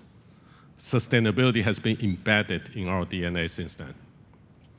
Until today, Merck has developed 3 overall sustainability goals that we are committed to. In 2030, so not too far away from now, Merck is committed to achieving the human progress of 1 billion people. In the same year, we are going to integrate sustainability into our overall value chain. 10 years later, 240, then Merck is targeted to achieve climate neutrality. And this a very aggressive goal is even 10 years earlier than the Net Zero 2050 manifested by President Tsai of Taiwan. How to achieve this? We have been taking some green initiatives in the areas of product design, process, and also digitalization. And I'm going to give you some example in the following slides how this could be really realized. NF3 is an etching gas. NF3 is being widely used in semiconductor process for chamber cleaning, but its impact to the environment actually is a lot greater than carbon dioxide that we are very familiar with. Taking U.S. semiconductor industry as one example, the direct emission of NF3 in U.S. alone will be greater than 600,000 tons a year. That is equivalent to 130,000 cars running on the street in a year. The fully fluorinated gas, such as SF6, they will have the global warming potential 6,000 to 23,000 times as compared to carbon dioxide. So this is tremendous. Therefore, Merck scientists we work with our customers on the NF3 abatement. At the same time, we're trying to develop the low GWP alternatives for specific applications. Lithography process has been commonly seen and very critical in semiconductor, also display industries. NMP, this could be too technical. The N-methylpyrrolidone, this chemical with extremely high polarity, widely used for photoresist stripping or removal, but this solvent actually is not very environmental friendly. So Merck, our scientists developed an alternative to NMP, and the result is that it delivers better results and also better cost of ownership. Merck is one of the biggest chemical suppliers in the world, and so our life science sector offers more than 2,200 of the green chemicals falling into these 10 different categories for different applications. These products are either coming from the nature sources or they are biodegradable, and they will be doing no harm or very little harm to the environment after being released. Andrew mentioned about liquid crystal window. If you Google smart window on the internet, you probably get tens of thousands hits. And this smart window is one of the kind that Merck, we embedded liquid crystal into the window. With the various degree of the rotation of the liquid crystal molecule, the window could really modulate the incoming light into your room so that you could optimize the lighting and the air conditioning of your room. So we are able to put a smile on your face when you receive your energy bill. Okay. I'm hoping by now I have little success to convince you that sustainability could really be achieved by innovation. The 4 factories that Merck has in Taiwan that has gone through a lot of changes and adopt the green process. The result actually is quite encouraging. We benchmarked in 2022 against the reference year, and then we are able to reduce the carbon emission by 58%. That's equivalent to the absorption of 33 Da-an Forest Park in downtown Taipei. And we are able to reduce 70% of the water usage. Putting into a number perspective, that's equivalent to the water of 44 standard Olympic swimming pools. And we also reduced the waste index to the environment by 26%.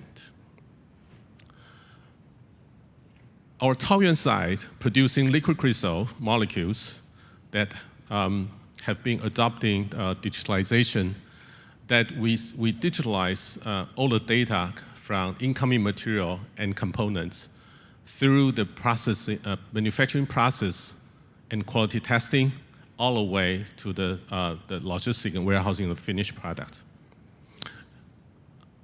We are able to find the opportunity for savings, and the net result is like this. There will be 0 paper used throughout the entire productions.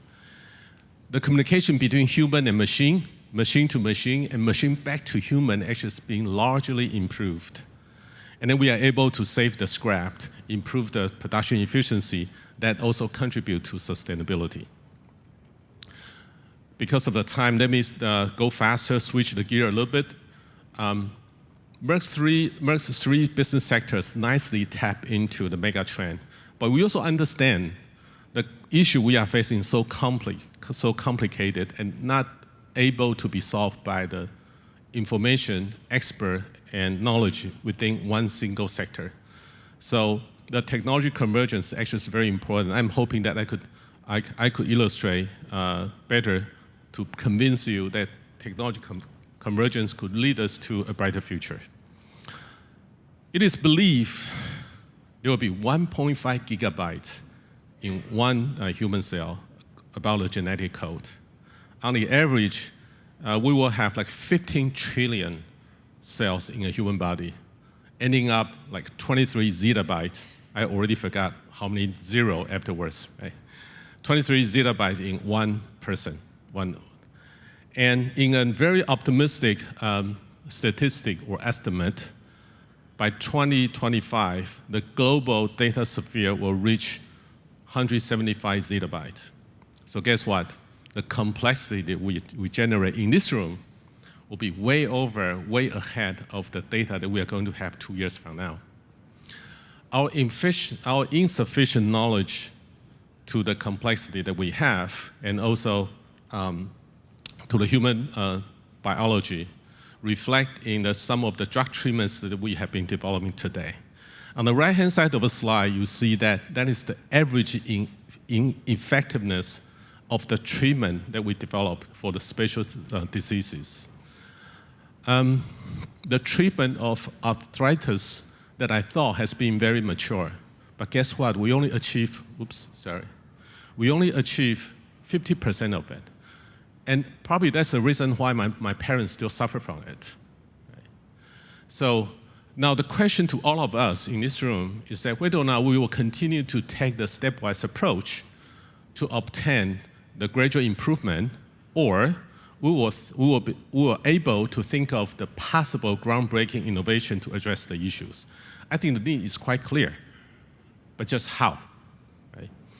So there have been a lot of technology developed in the digital arena for various applications on the left-hand side of the slide. And then also the same in the human biology science.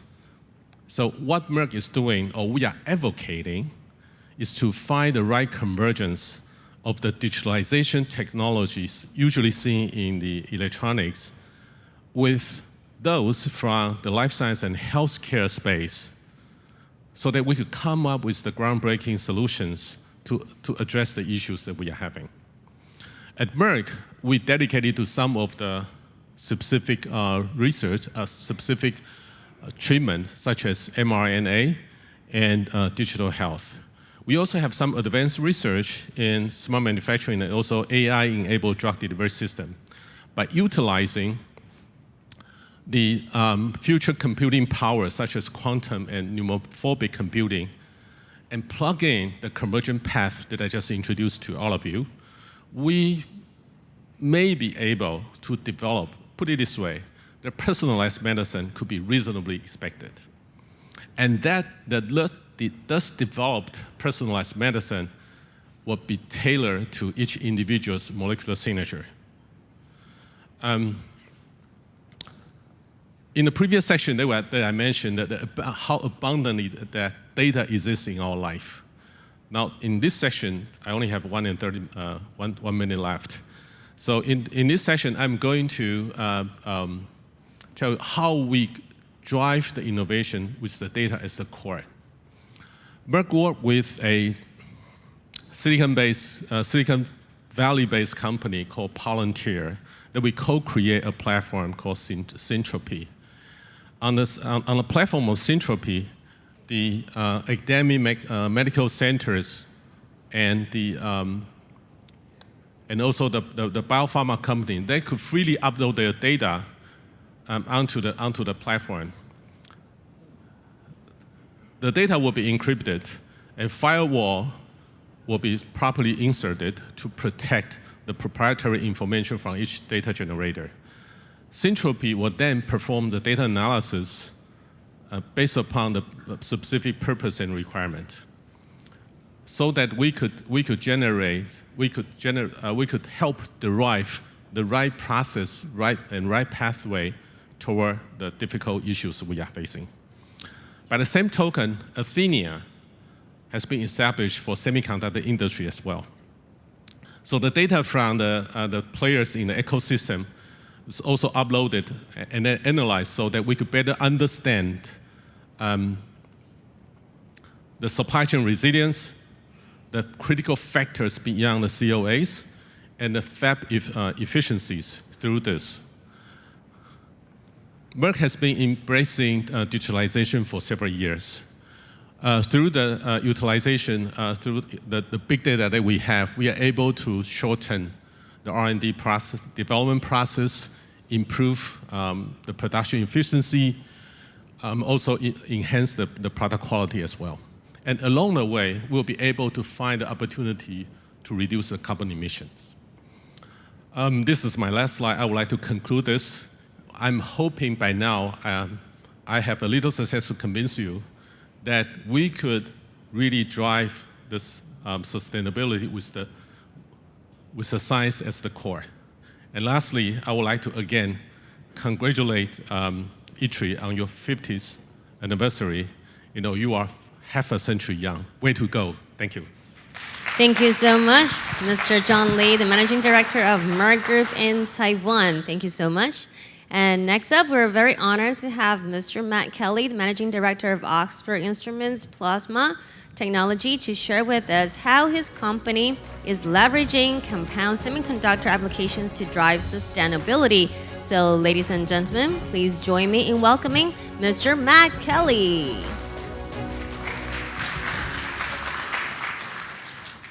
So, Chairman Lee, President Chun, ladies and gentlemen, my sincere congratulations to ITRI on this wonderful occasion of their 50th anniversary. As Oxford Instruments, we're really, really proud to be here today and somehow join in and contribute to the celebrations. So, Oxford Instruments, who are we? So, we were established in 1959, the first commercially successful spin-out from Imperial College in London. We're 2,000 people worldwide, and we're listed on the London Stock Exchange. So our businesses and products, so we have 8 businesses, and I just want to tell you a little bit about them. So first off, we have a business selling dilution refrigerators for applications like quantum computing. We have plasma technology, which is manufacturing equipment for the semiconductor industry, capital equipment for etch and deposition, and that's the business that I'm taking care of. We have nanoanalysis, making sensors for electron beam microscopes used on applications like material science. We have our Asylum Research business over in USA, and these guys are making atomic force microscopes. A typical application here would be inspection of a semiconductor wafer. We have VTech, who are making Raman spectroscopy systems, fantastic for life science type applications. We have magnetic resonance, who are making NMR benchtop analyzers for things like analyzing material composition in polymer and oils and fats. We have our X-ray business, who are manufacturing X-ray sources and power supplies for X-ray vision applications, such as the security scanners you see in the airport. And then we have Andor Technology, who are making high-end cameras for scientific applications, for example, installed on a satellite for taking pictures of the Earth. Now, the thread that ties all of this together is the image analyzing and manipulation of materials down at a molecular level. So we work across a number of segments. So with the portfolio I just shared with you, we have applications in advanced materials, energy environment, healthcare and life science, quantum technology, semiconductor and research and fundamental science. And perhaps, most importantly today and for this presentation, how we're working in energy environment to enable development of next generation batteries, support of the transition from fossil fuels, facilitating food and water safety, and helping prevention of pollution. Now, we are a purpose-driven organization, and our purpose is to enable a greener, healthier, more connected, advanced society. And our values are our drive. We're inclusive, we're trusted, we're innovative, and we're purposeful. Now, of course, that looks great on a slide, but if your leadership genuinely lives that from a day-to-day basis, it makes an enormous difference to your organization. If your people live this as well, then you've really got something special in your business that can make a difference to the world. Now, why sustainability? So this is not news to anybody. We're taking too much, we're using 1.6 of the Earth's resources, we're wasting too much, and we're emitting too much as well. Now, if you look at the news, the recent weather events that you see, this is abundantly clear, and of course, we have to do something. There's no question in anyone's mind now this is happening. Now, interestingly, we also see now there is a clear business imperative to make this happen now as well. So if you look where investment funds are being now directed across the world, you see on the left-hand side, this is the volume of dollars going into sustainable funds, and look how this is turning up out to 2001 there. And then on the right-hand side, you see the volume of funds that are being launched exclusively for sustainable funds. So this means that business is now behind this, and that will help make an enormous difference. Now, from Oxford Instruments' point of view, like everybody, we are guided by the greenhouse gas protocol. So Scope 1 emissions, Scope 2 emissions, and Scope 3 emissions. Now, why is this important? So for product development, we impact in two areas here. So number one, on the left-hand side here, the supply chain. Everything that goes into our product has a carbon footprint, and that, of course, is important. Number two, on the right-hand side, we are having an impact on our customers' carbon footprint as well. Of course, the product that they're buying from us, but secondly, the way they're using that product in their processes. If we do something well with the product we innovate on, it can make an enormous difference to the energy usage, the wastage, the chemical consumption, etc., in our partners, in our suppliers' business. Now, product development. So like everybody, of course, we have a product development process. We have phase gates, and we ask ourselves the questions: shall we evaluate the concept? Are we ready to develop the product, et cetera, et cetera, et cetera? And if you were to dig underneath this, you would find all of the topics that you would expect to see in a product development process. So things like a business case, a matrix, you would have a canvas. Is there a technical feasibility? Is there a market? Do we understand the market? All those things are standard in this kind of work. But what is changing now is part of that business case are what are the green credentials. So what do we do at the end of life? Is the product possible to be recycled? Is there a value proposition for the customer around how much energy we consume and how much carbon we produce? And critically, in the middle there, what is the carbon footprint of the product we're developing? And it's very easy to put that on a slide, but I tell you, when you're manufacturing capital equipment which has got thousands of components in it, that is a non-trivial exercise to work out what your carbon footprint is. But we're working on how to do that. Now, if we look at where the standards are going, there's no question that around the world, every region, every country will probably adopt a different standard, and we're going to have to work out how we include that in the products that we develop.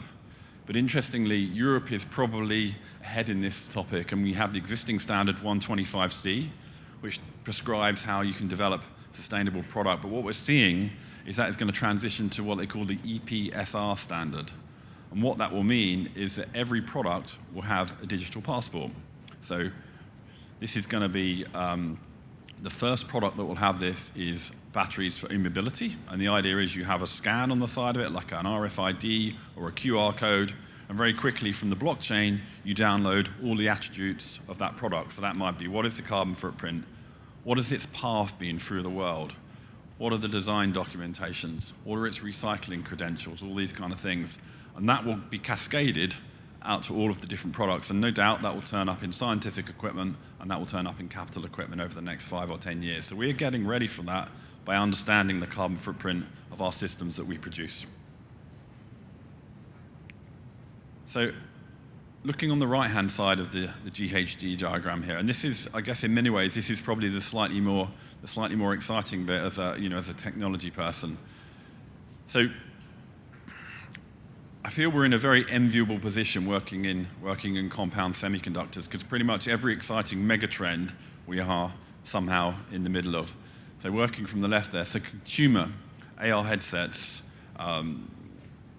smartwatches, the 5G base stations, the 6G, e-mobility, so the enormous amount of tech. We've already had it described from a colleague here from Applied Materials, the number of chips that are going into cars now. It's an astonishing amount. You've only got to get in your car now, and there's displays everywhere.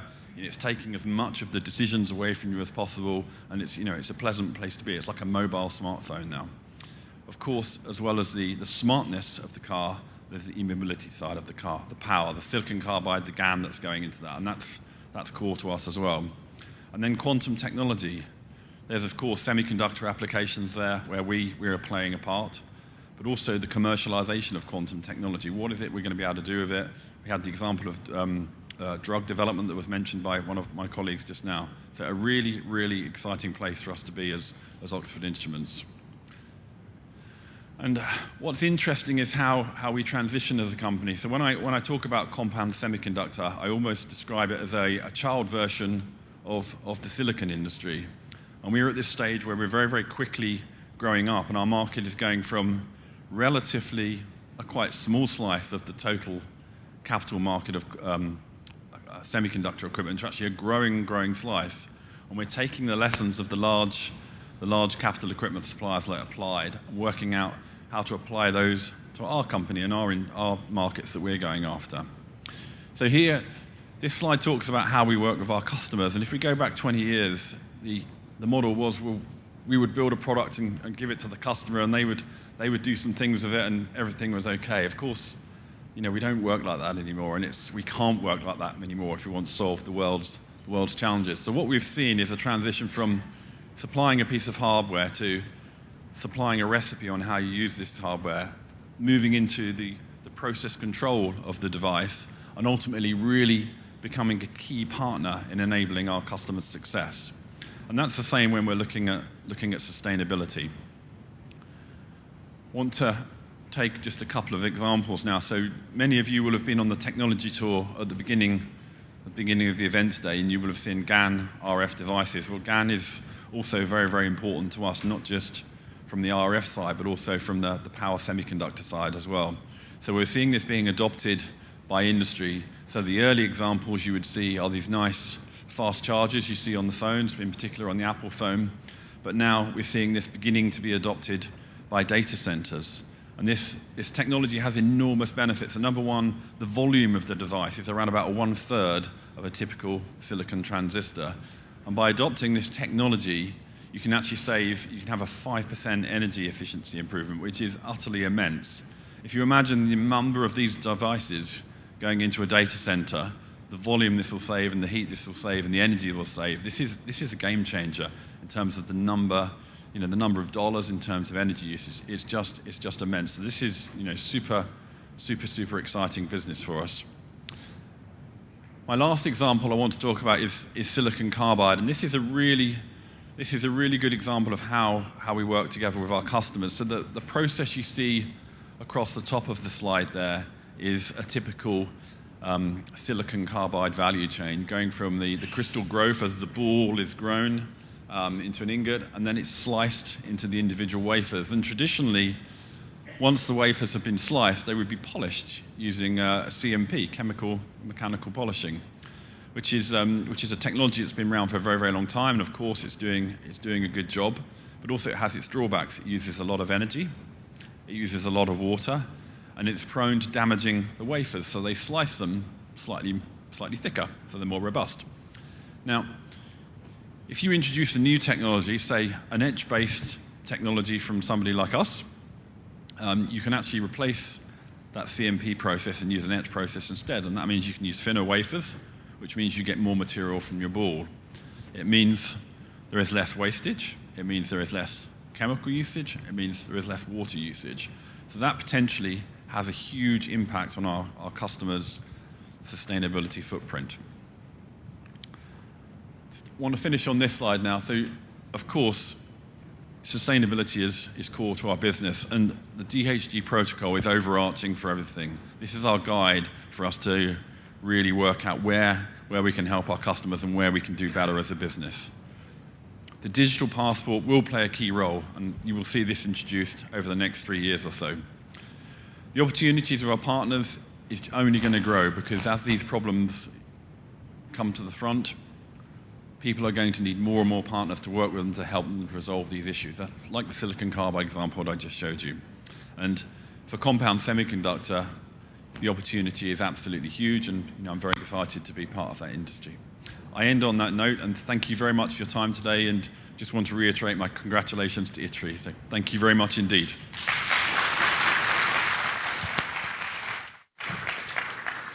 Thank you so much, Mr. Matt Kelly, for your presentation.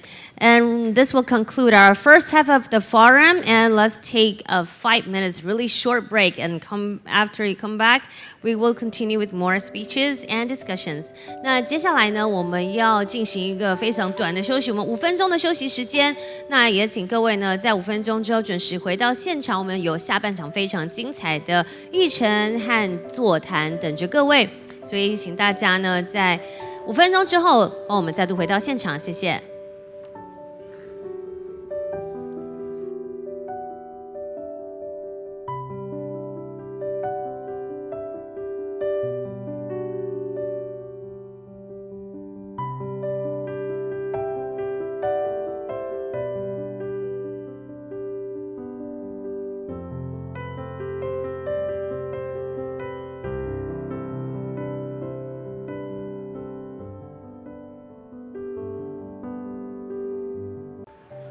So please kindly take your seats. Thank you.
Ladies and gentlemen, our second half of the International Forum will commence shortly. Please kindly resume to your seats.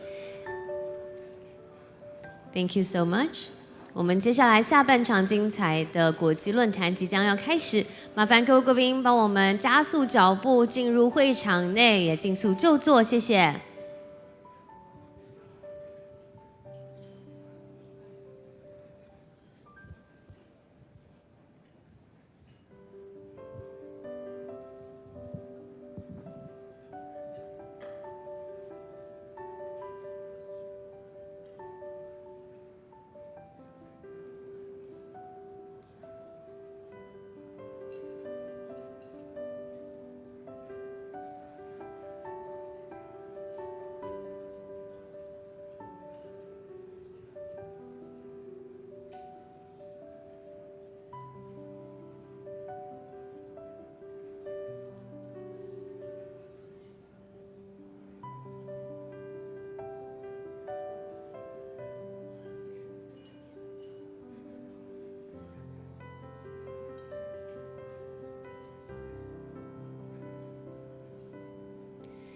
All right, ladies and gentlemen, welcome back to the second half of the International Forum. And right now, we'd like to welcome Mr. Masahiro Oya, the Executive Officer and Vice President of Global Strategic Planning and Marketing Group of Mitsubishi Electric, to share with us Mitsubishi Electric's corporation management policy. Please welcome Mr. Masahiro Oya.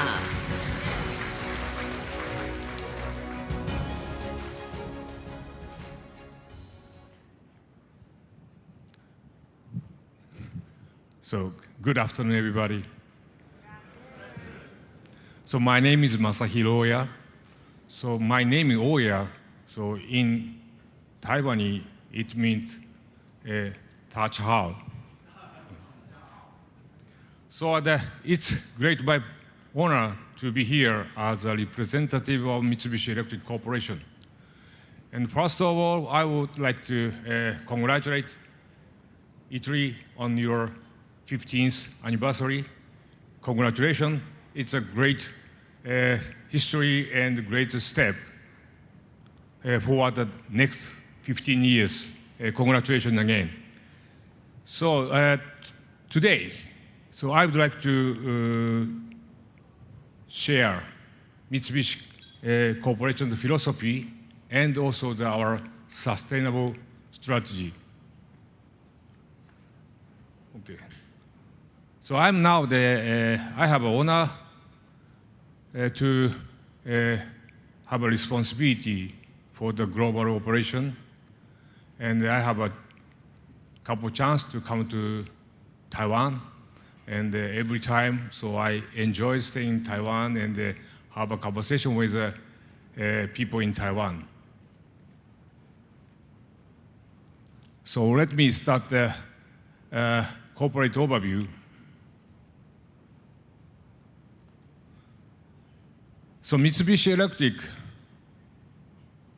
we were established in 1921, And we have a couple remarkable numbers.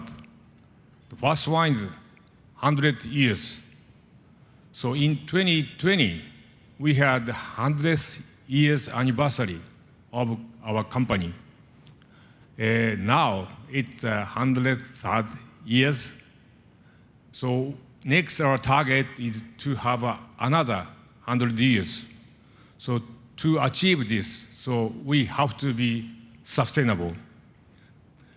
And the second one is 5 trillion Japanese yen. This number was the sales we achieved last year. Also, this is the highest number in our history. And the third one is 150,000. It's numbers of our employees globally. So our operation is in 14 countries, and also we have around 179 affiliates overall.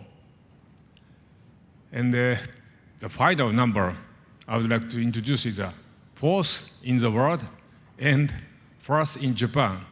So this is the number of intellectual property applications. So so Mitsubishi Electric leading the number of the intellectual property. So next, I would like to share our company philosophy. The first purpose, so we the Mitsubishi Electric Group will contribute to the realization of a vibrant and sustainable society through continuous technological innovation and ceaseless creativity. And our value, trust, quality, technology, ethics and compliance, humanity, environmental, and society. This is our commitment. So changes for the better. So I love this motto. And so changes for the better represent the Mitsubishi Electric Group's attitude to always strive to achieve something better as we continue to change and grow. So our corporate philosophy is composed of the three elements: purpose, our value, and commitment. So what should Mitsubishi Electric do to realize a vibrant and sustainable society? The key is a sound business operation. The sound business operation creates jobs and foster engagement of employees, advances technology and human resource development, and lead to increased sales and profit. So these results will further realize a vibrant and sustainable society.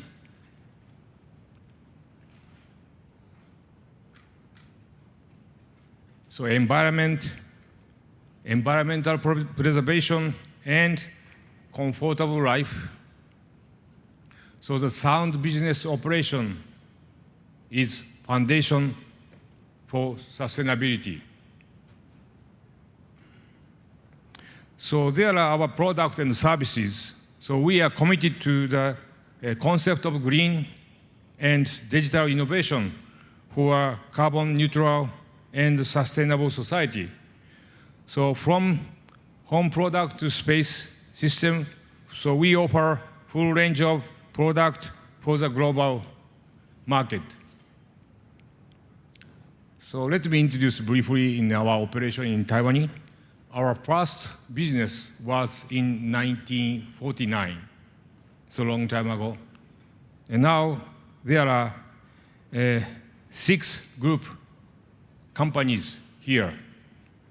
So each company has a different business field and is developing a wide range of business in Taiwan. So next, so let me talk our initiative for sustainable growth. So sustainability is an important element of our group's management. So we have identified 5 areas of focus for the realization of sustainability. So carbon neutral, circular economy, security and safety, inclusion, and well-being. In these 5 areas, so we will contribute to a sustainable society by solving issues through our business. So we will also strengthen our effort to reduce greenhouse gas emission. So we will continue to make our most of our group's capabilities to solve social issues in order to realize better society. So let me introduce the initiative for realization sustainability. The first, so contribution to sustainable society through business. The second, responsibility for a sustainable society. So both affect each other, and then this interaction will enable us to achieve sustainable management. So let me introduce our challenge measures. So concept of digital circular engineering. So step 1, so consolidate diverse data. Step 2, ascertain potential issues and needs of customers. Step 3, create new value. The step 4, return value to a wide range of our customers. This circular in the digital space is our challenge measure that we have to establish for the future sustainability. So Mitsubishi Electric has a very strong component that provides benefit and value to the customer. But however, we need more creative data-based solution. So this challenge is one of the key for us to realize a sustainable society.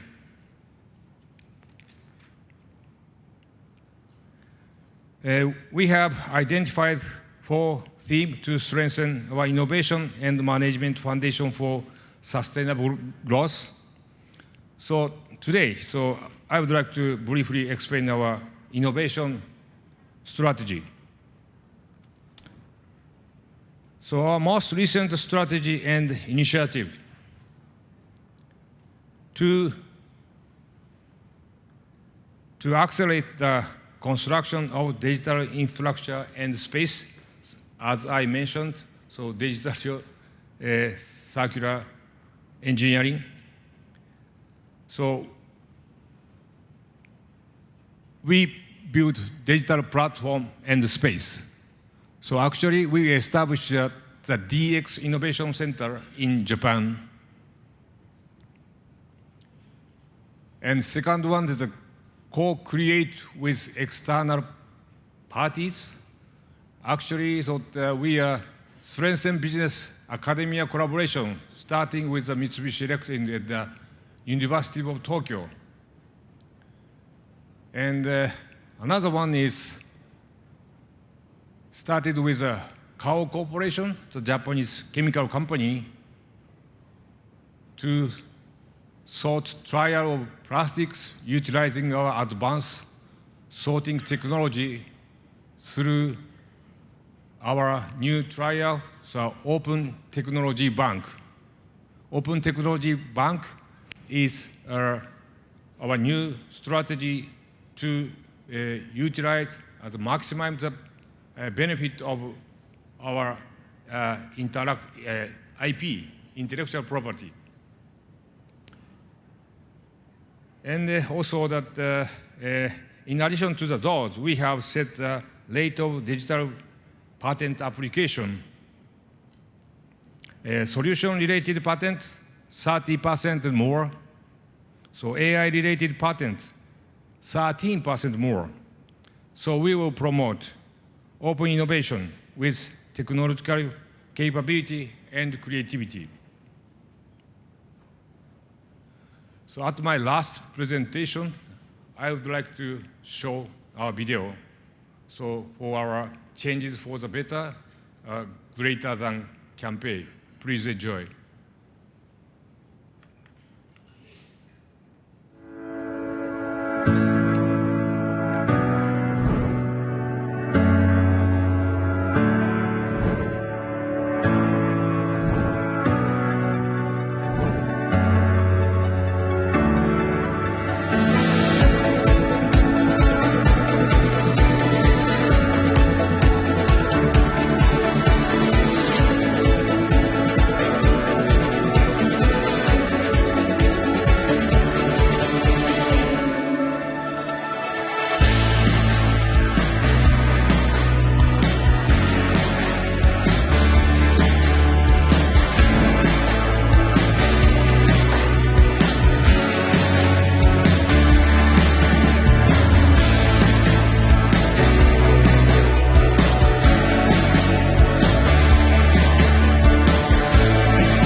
Thank you very much.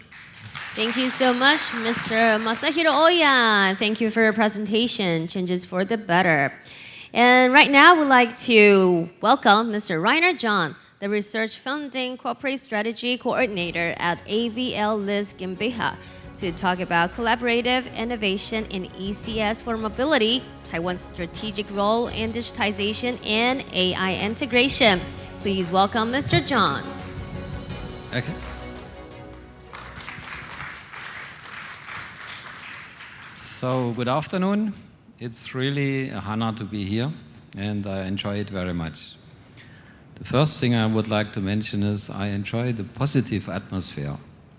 The presentations gives really a feeling the change is ongoing, people is positive, we are doing it together, and my congratulations to ITRI to realize this, to make this event, and we are very honored and looking forward to the next years.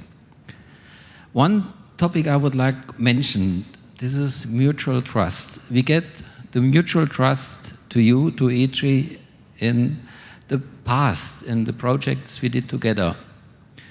You deliver what you promised. You stand on your task. What you like to do, you did it. So this is something which leads us to the future.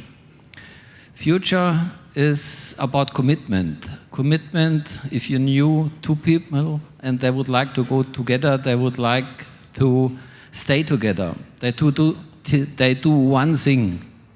They plan the future.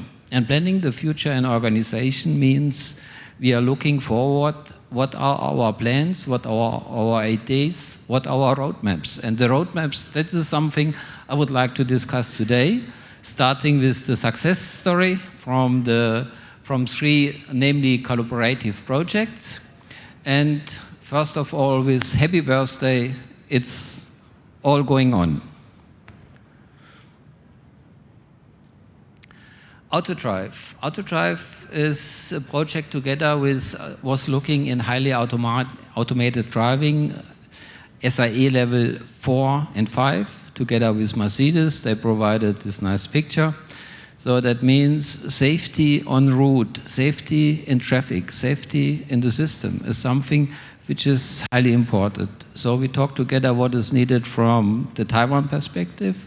Taiwan as a window to Asia, Taiwan with infrastructure, Europe with the car in the center of the traffic. What is the convenience? What do we expect?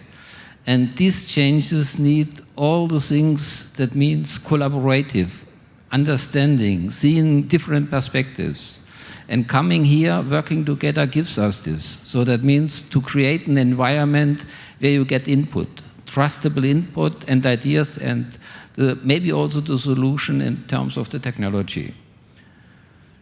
This is a little bit what was needed.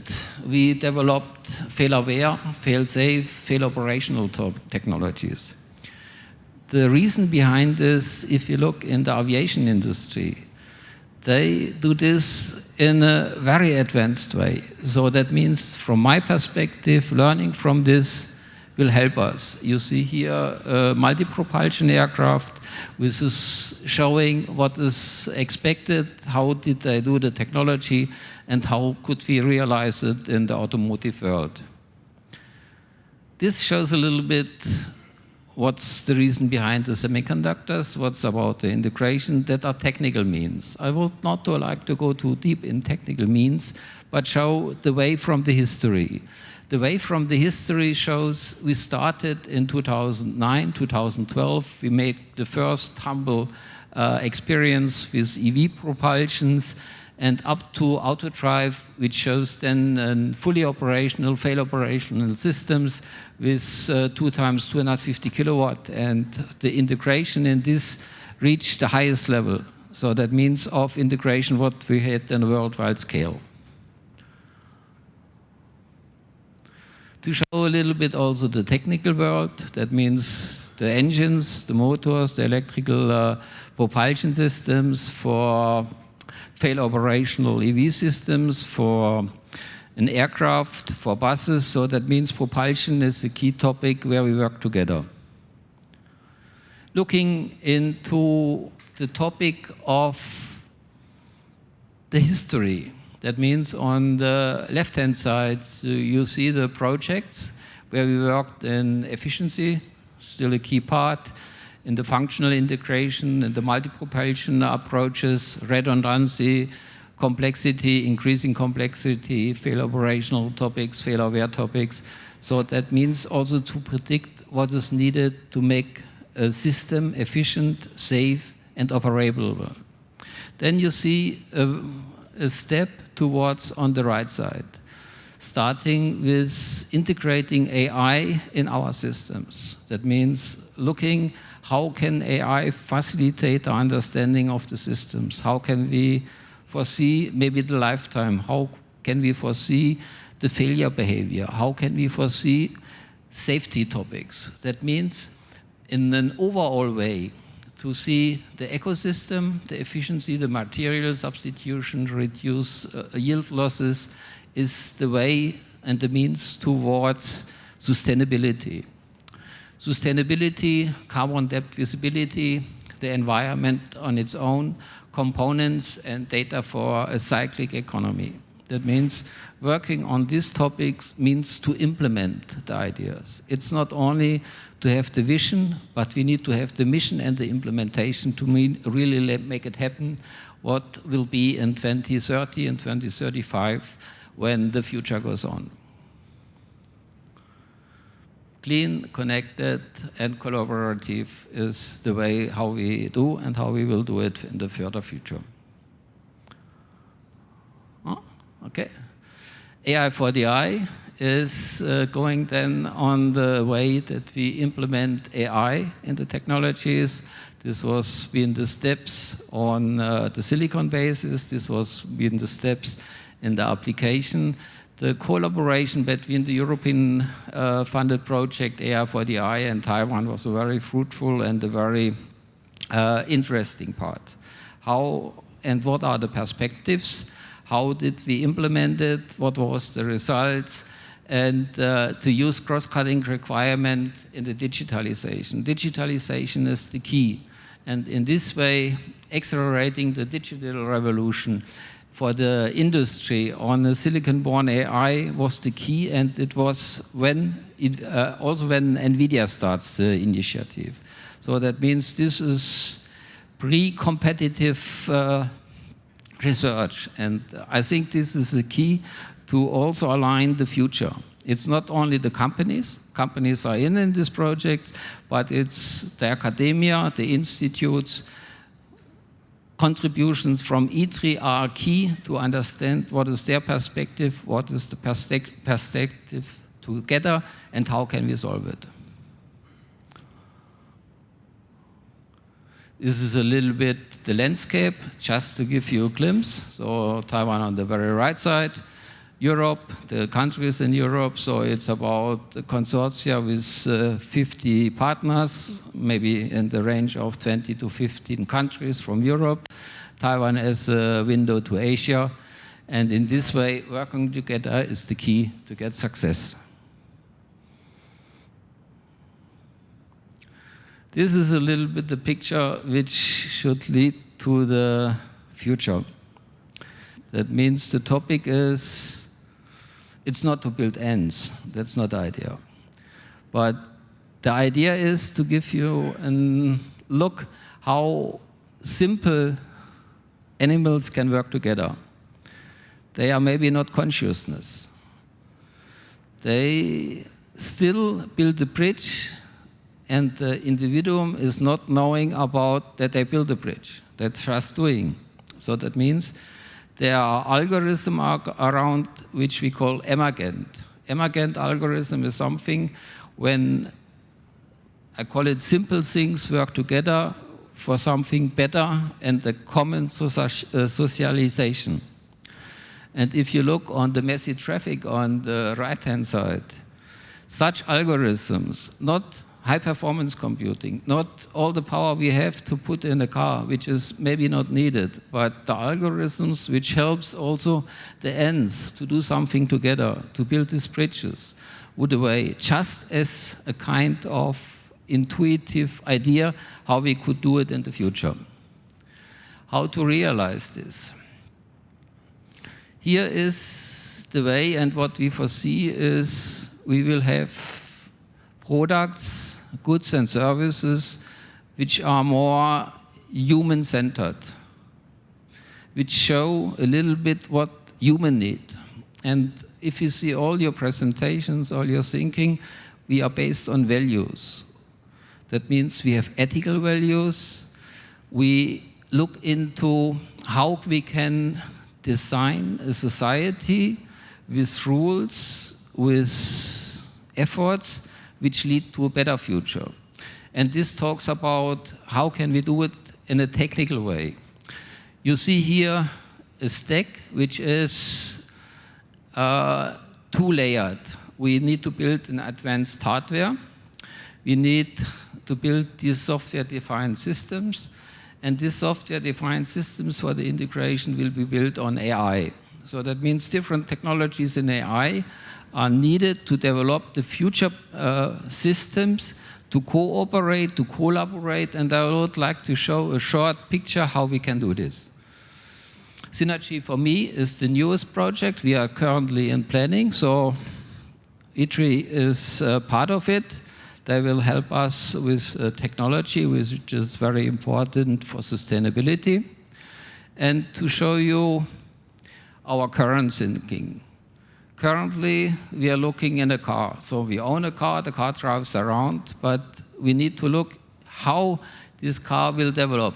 One point more. So that means it's not in a cave, but it's in an environment. The environment is the infrastructure. We need to charge it. We need the mobility on its own. It's a system. and we need the energy. So that means we facilitate a growing of ecosystem, a convergence of ecosystems. This is what we have seen in all your presentations. You see now different layers, how things develop and how things are embedded. And this embedded means also that we have not only the ecosystems, which show the convergence, we have also a layer which means virtualization. Virtualization in a way that we use the data. This is just a symbol how we come from the physical device to a hypercube, to the infrastructure, and to the human needs.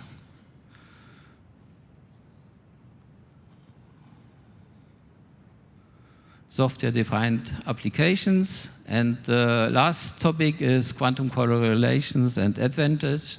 So I would like to introduce quantum sensoric. And this is a very short overview. We believe that to understand the deep edge, to have multi-physical data, to understand nano and microscalic dimensions, which we see with OI, so they are working on this, so to look into nanoscalic dimensions, to understand what really happens for biological cases as a cell, for our applications, our anodes, cathodes, our membranes, all the things in the power conversion. And we believe this is a technology which can be built in the next 3 to 5 years because it works on room temperature. And it will be based on traditional semiconductor technologies. That's the message I would like to convey. This is just a picture how it looks like, how we can technical-wise realize it. And that's all. We owe it to the planet sustainability. Thank you very much. Thank you. Thank you so much, Mr. Rainer John, for your presentation. Thank you. And so far, we've listened to 6 esteemed speakers sharing their success stories and insight into industrial trends and attracting over, I believe, 4,200 people online to join us. And then we have nearly 300 participants here on site. So thank you so much for joining us. We will now proceed to the final session on the agenda, the panel discussion, with the topic Envisioning a Better Future. And we will invite our honorable speakers from different industries to share their insights and to discuss with each other. And through interdisciplinary collaboration, ITRI hopes to enhance the global competitiveness of the industry and create a robust ecosystem aligned with international standards and generates new value for Taiwan's industry. And facing the challenges for the next 50 years, ITRI is devising the 2035 technology strategy and blueprint, focusing on 4 major application areas, including smart living, healthy and acting living, sustainable environment, and resilient society. So right now, we would like to proceed to the panel discussion and would like to welcome our moderator and panelists to join us on stage. First of all, I would like to welcome our moderator, the Senior Vice President of ITRI, Mr. Stephen Su. Welcome to join us on stage. Followed by the panelists today, Mr.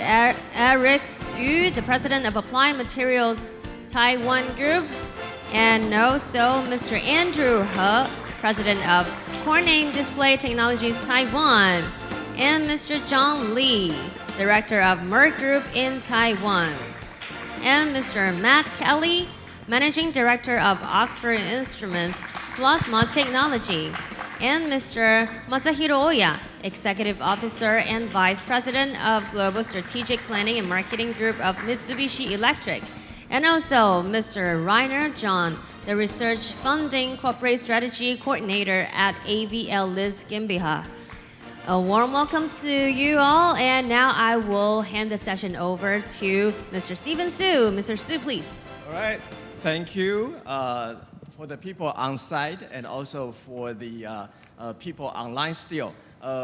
As this is the last session for the day, and we only have maybe 40 minutes till 4:30. So before we start, I'd like to make a rearrangement of the order. So Erix from Applied, no further introduction beyond this. Erix from Applied, you are the right seat. The next I would have Matt from Oxford Instrument. Would you switch seat with Andrew? The next one with Rainer. Rainer. John, switch the seat from AVL list. The next one is, let me see, Mitsubishi Electric. Yes, please. Oya, I like your last name. Oya. All right, please. Yes, Oya-san. Yes. Next to Rainer. Yeah. And the next one is Andrew. Andrew, you are the right seat. Yes, please. Yeah. From Corning. Yeah. The last one is John from Merck. Okay. Anyone could guess why is this order resequenced? ITRI this year is 50 years old. Okay. So we are talking about the age of the company. So you represent your company, so it's how old are you, not how tall or how big you are, okay? All right, so Applied is 56 years old, okay? And Oxford Instrument is 64 years old. The next AVL is 75 years old.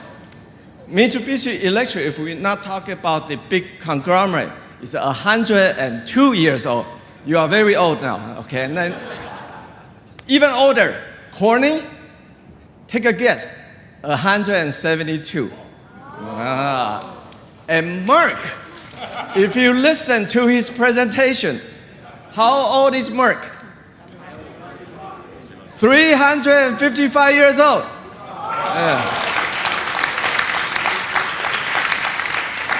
And not yet. Going back to Oxford Instrument. Oxford Instrument, like ITRI, early spin-off from Oxford University. How old is Oxford University? Who can guess?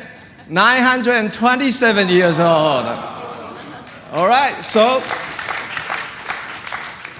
having said that, this is ITRI's 50th year anniversary. We need to be humble. We are the youngest among all the legends.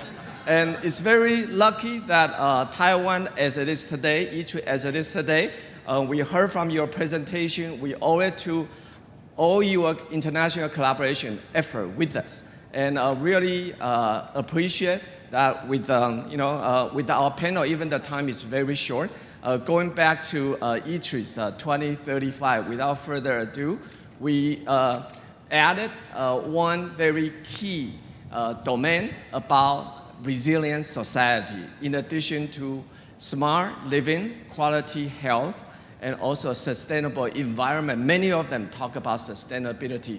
And lastly, with different type of enabling technology. With these 4 application domains, we support it with AI, with semiconductor, with communication, 5G, 6G, and also cybersecurity, as well as sensor technology. So let me sit down as the youngest person. I can stand up all day long, but let me sit down and try to, we would have 2 rounds of panel, basically for you to sort of like give us advice on 2 points. The first question is basically, since you are much older than ITRI, look at ITRI, try to set the 2035 technology, strategy, and roadmap to guide our next more than 10 years of technology development. What is your experience and also your view on this topic? And 3 minutes each. Thank you. Right, Erix? Yes. I think I You are 56 years old. Because Okay. it's an honor to be the second youngest, not a speaker, but a company here to, we have learned the strategy for the ITRI. It's a domain, the roadmap. I think I'm very, very impressed about that. Most companies are doing the business, we talk about the product roadmap, We talk about the technology roadmap, it's my first time to look at you have the roadmap of the domain. I think that gets the energy of the synergy about the talent people who really want to change the world to work in the ITRI. For sure, we need to get the government support to get the better pay for you guys to keep the talent people there. But however, that will be the game-changing strategy, from my observation. Because it can connect the different company, different research organization. So each can play a very, very strong platform. Also the building the infrastructure to let the people to reach the best they can do. I think that will be the differentiation from my view compared to other research institutions. And also based on the lots of the people in the past 50 years, ITRI not only built the technology foundation, but also the ITRI developed lots of the talent, not inside the ITRI, also the outside the ITRI. The customer we have deal with, lots of them come from the ITRI. I truly believe and also expect that ITRI can continue this path to develop the talent not only for this island, but also for the global market. Okay, thank you. Let's give Erix a warm round of applause. Thank you. All right, next, Matt. Thank you You very are much. 64 years old, 1 year before our official retire age here. Yes. Thank you. I'm delighted to be down the younger end of the panel, so that's one benefit. First off, congratulations on communicating a compelling vision. It really is fantastic. There's a few elements that really stand out for me. Number one, as already mentioned, it's not domain specific. So that means it really encapsulates a huge range of industry and technologies that can somehow add to your roadmap, and you can work with partners. I was also very, very impressed that, as well as having this very long-term vision, which is absolutely the right thing to do for an organization like ITRI, you were also brave enough to say, look, if things need tweaking along the way, we will do that, because of course the world changes. You described to us earlier that an epidemic turned up and you weren't planning for that so soon. So of course you have to change your tactics along the way. So very, very impressed. It also struck me, how close our business would be to your roadmap in terms of the products and technologies we could work together on. It's a really, really great fit with our business. But also, when the other panelists was presenting, I was also thinking, do you know what? This is also a great fit for these guys as well. So I really congratulate you on that, and we look forward to seeing how the roadmap progresses over the coming years together. Okay, thank you. Let's give Matt a big round of applause. Yeah. All right, Rainer from AVL, 75 years old. It's a long time, and let's look forward. With ITRI, I think if you take a look on this idea of domain-specific development, it was suddenly that he announced it during eating. So the topic is ecosystems will grow together. There will be a convergence. This holistic view is more like an OEM, not than an academia. And what is important with ITRI is the way how they do applied research. This is pre-competitive. This is important to foresee the technologies and to combine the technologies. What is needed to reach what? That means it's not only the vision, it's the mission, the task, the implementation to come to a result. And what I highly appreciate with my ITRI colleagues is the openness to see different perspectives, to challenge the technology. Is it really worth to use this? Do we fulfill the requirements? Do we get it where we want to have it? What is needed to fill the gap? So there is a complete understanding on the way to the success. It's not the typical behavior from academic research.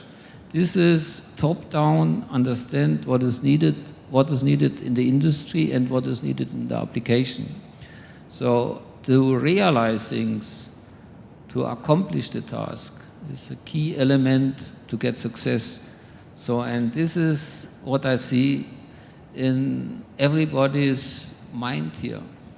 One of my first employees when I worked in Taiwan comes from ITRI. She was highly skilled. She has this kind of vision and this dedication to excel the task. So this is, and the entrepreneurial spirit. So living on an island gives you still this hunting gene. We will do and do the next. We will win. This is important, and this gives us the future of sustainability. Thanks a lot to ITRI. Okay, thank you, Rainer. I noticed in Rainer's presentation, every page, he put something from Taiwan on there, right? Yeah. Thank you. And he lived in Taiwan for how many years? 6 years. 6 years, okay, thank you. All right, next we have Oya-san from Mitsubishi Electric, 102 years old. Thank you. So I'm afraid that we don't have enough accumulated wisdom in the last 100 years. So one very impressive fact that is ITRI is an international global leading research institute, and you have around 6,000 researchers, and your research approach is directly linked to the commercialization. It's very impressive. So we have to learn that the ITRI's approach of the research. So sometimes we are just make a development research for development. So that not, it's a bit far from the commercialization. So that the ITRI's approach is very good, so that we have to learn about it. And the other one is your next target. You set the next target in 2035. So our target is also how to exist for another 100 years. But we can imagine 100 years later. So we divide the 100 years, maybe 10 years each. So next, our target is the 2030. And we identified that what we should do, or what we should be in 2013. So from the 2013, we backcast the image and clarifies the gap and our ideal status. So there is the issues or the problem. So we have to tackle, we have to solve. So so our approach is to contribute the sustainable society. So through our business. So that means we clarify the issues in the market, in the society, and try to develop the solution, technology or whatever, to solve the issues and contribute to a sustainable society. I think this approach is same as ITRI's approach, so I think we are on the same direction. So that is my impression of the ITRI's approach, and I really would like to learn your approach more. Thank you. Okay, thank you. Let's give Oya-san a big hand as well. Yeah. Oya-san is too humble to say that you lived over 100 years without much wisdom. You know, in Chinese saying that if you live twice as long as we are, you probably walk more bridges than the road that we have walked through. So, yeah, you notice that in Oya-san's slides for this backcasting target, there are 2 KPIs. I was talking with our executive VP who setting solution-oriented patterns and also setting AI-related patterns. Yeah, very specific target. Thank you. All right. Next, we will have Andrew from Corning, and 172 years old. Okay, thank you. So Really happy to be the second oldest one here. I think I'm really impressed about ITRI's vision on smart living and healthy living. The reason I'm speaking about this is because of we emphasize on the display technologies. We're talking about display can be everywhere. Think about humans' desire on the information. First is about the wording, the writing, and then it's become the voice, the audio, and now is a video and picture. And furthermore, people asking for picture and the video. We want a vivid color. We want a tiny update on all the information. And these kind of implications we can see everywhere, like see in the entertainment, we see the retailer application, we see the medical, education, and even transportation, right? So this is all of the desire of how would you like to improve your daily life and to improve everything around you. So one example is I would like to share with all of you that in 2010, and around 13 years ago, Corning published a video on YouTube. It's called A Day Made of Glass. And 10 years ago, when we look at that video, it looked like, wow, it's such a wonderful life with all the display around you. And you can access all the information in the display and also interactive device with you. But however, after 10 years, when we look back to see that video, we find at that time we think that technology is something like a dream. But now 99% of the technologies in that video already realized today. So setting a vision is really the best thing, especially when you think about the background, when you say the vision, you got to have a very good reason. So in Corning, we always talking about something like the innovation. We like to use the word, we say, challenge the status quo.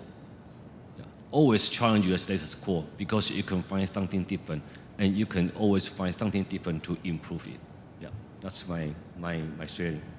Okay, thank you. Let's thank Andrew for that.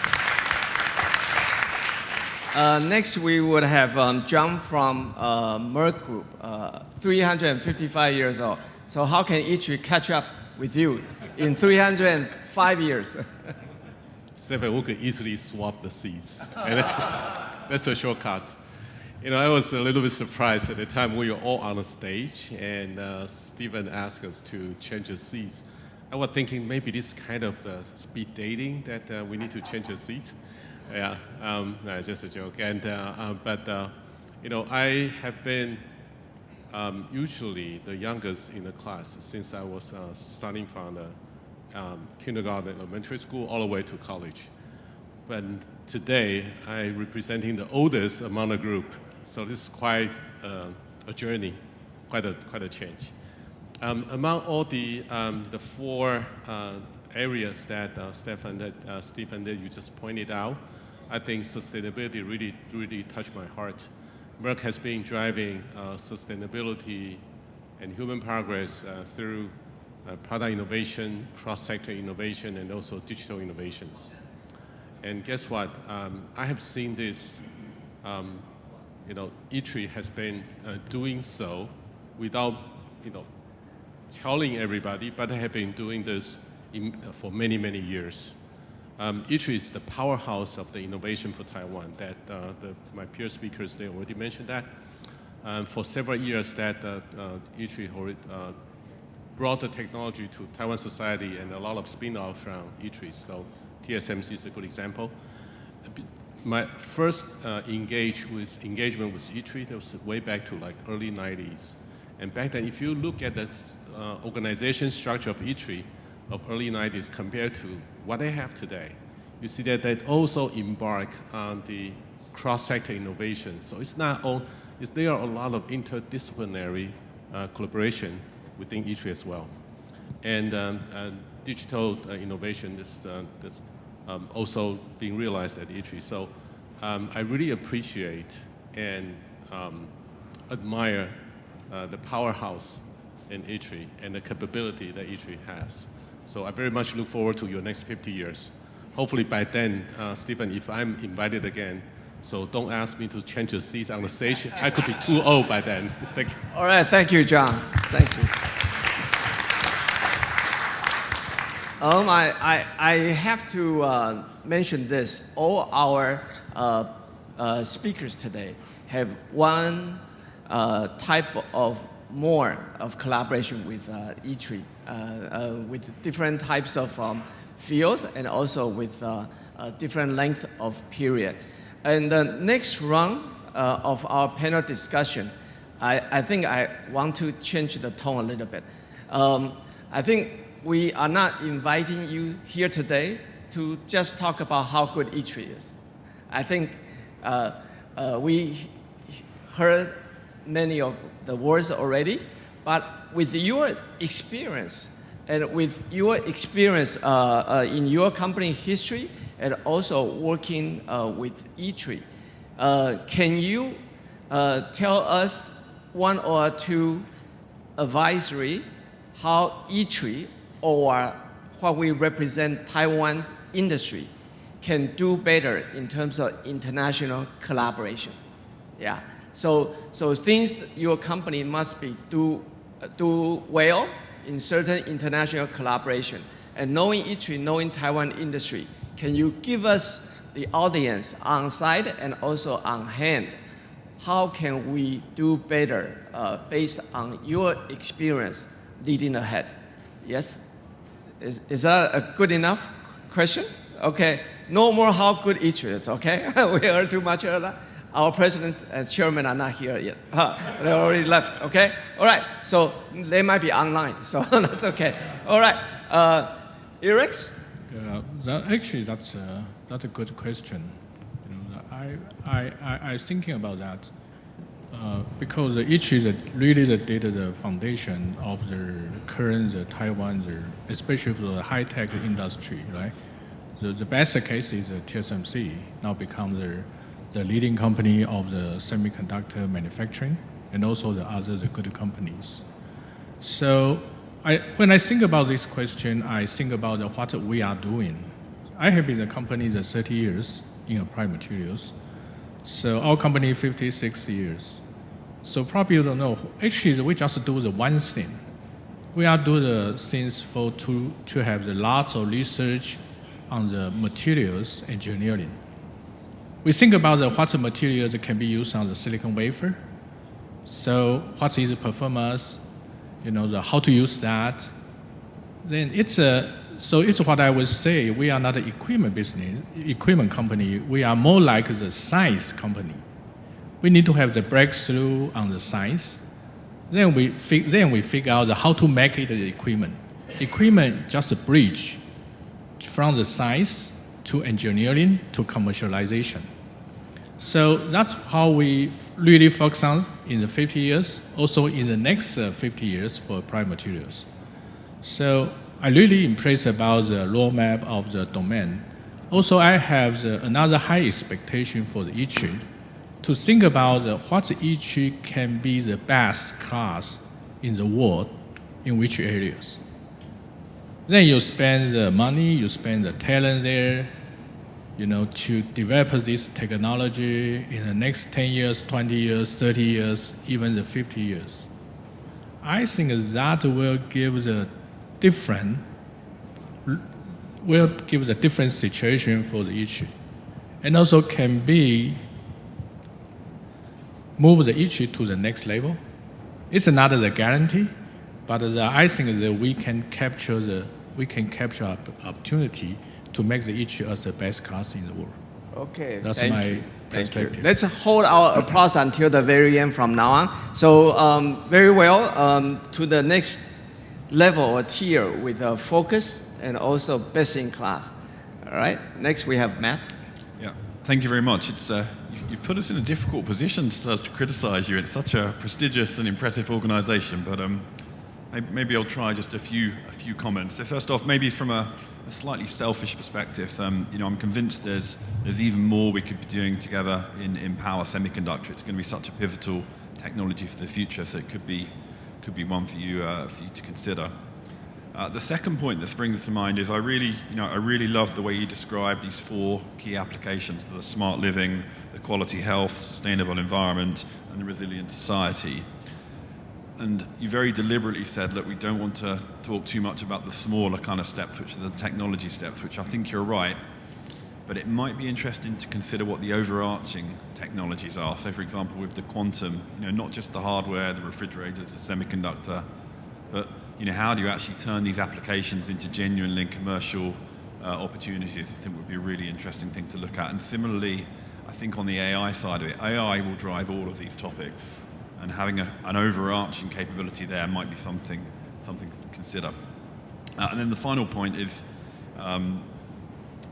with the capability you have in ITRI, it might be interesting to consider how you scale that more outside of ITRI in the other countries, so you end up with potentially, satellite offices in other great, institutions around the world, and more partnerships. Could be an area to look at.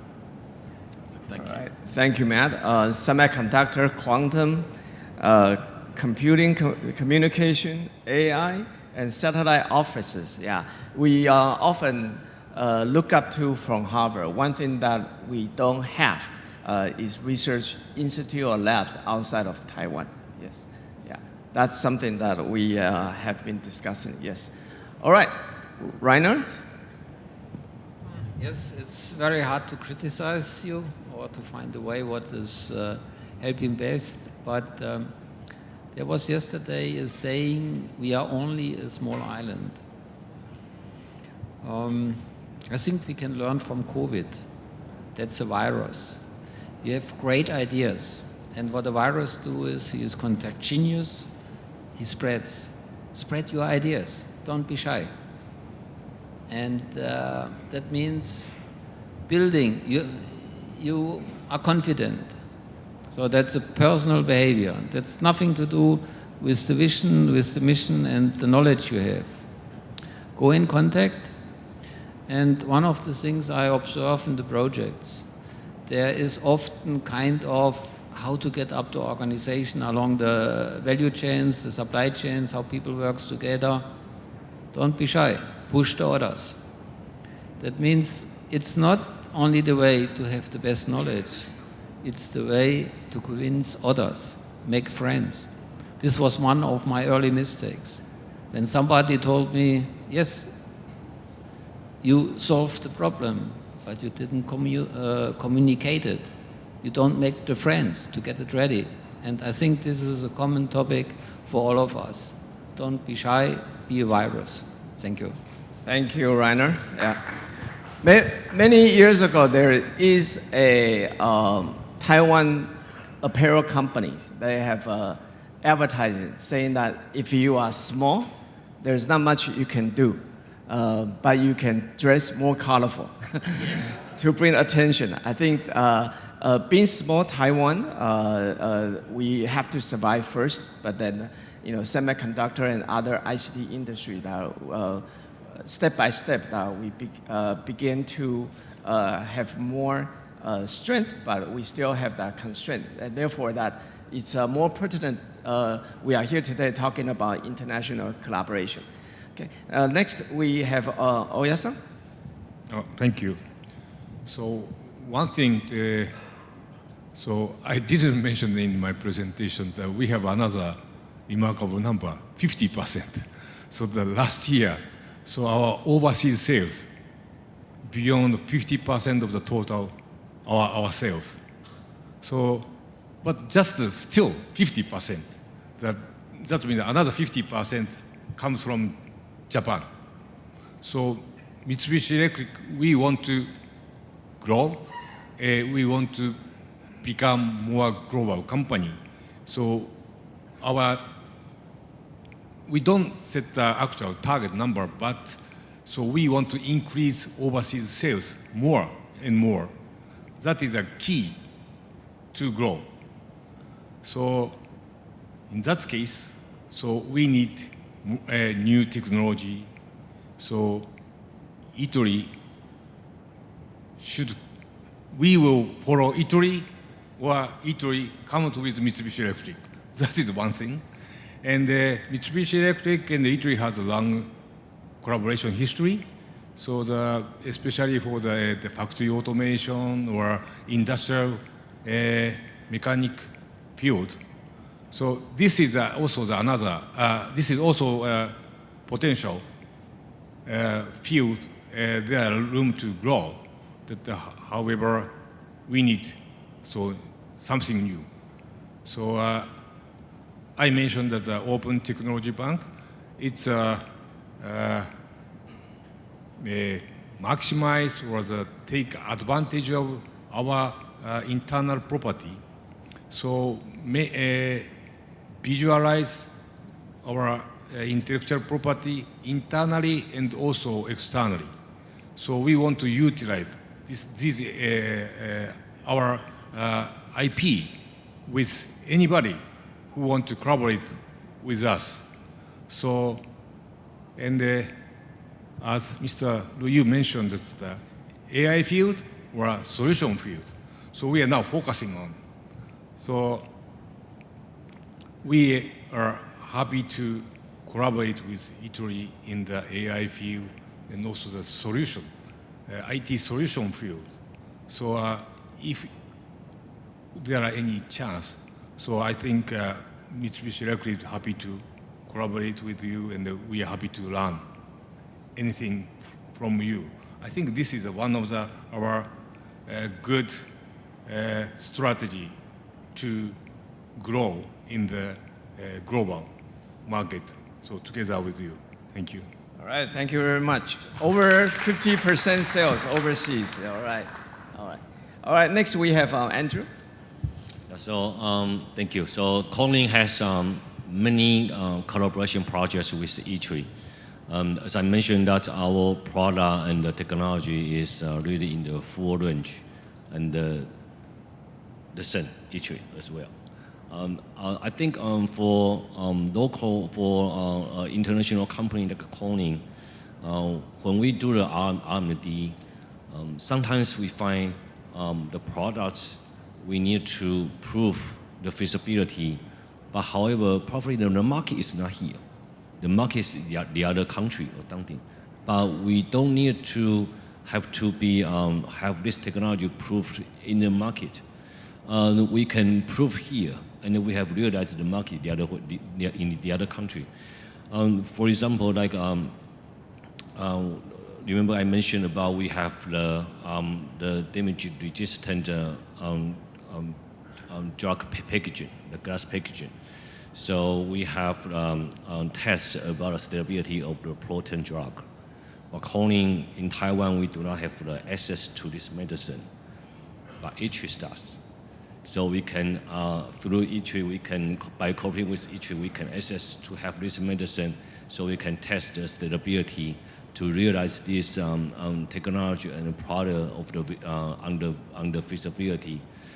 So for an international company like Corning, we would really appreciate this kind of opportunity. The other thing is, we are a region here, but how can I duplicate my experience in Taiwan to the other regions? For example, we're talking about current hot topics, the sustainability and the AI. This is kind of global topics, not just in Taiwan. But if I can I can be the pioneer to solve or improve the problem or we have, or to utilize the topics we face, then we can duplicate to the other region in the company. Then that would be, for example, as Dr. Su mentioned, like how an international partner we appreciate.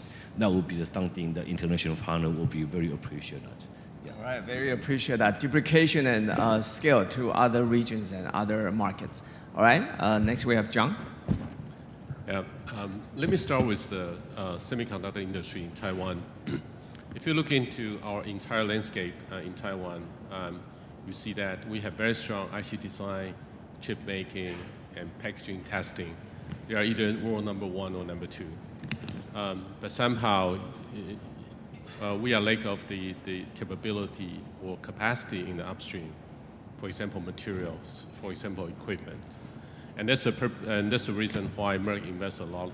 I did not tell in my presentation, but Merck invests 500 million euro in Taiwan in order to, in hope to build a mega site, try to localize a lot of advanced materials in Taiwan for semiconductor industries.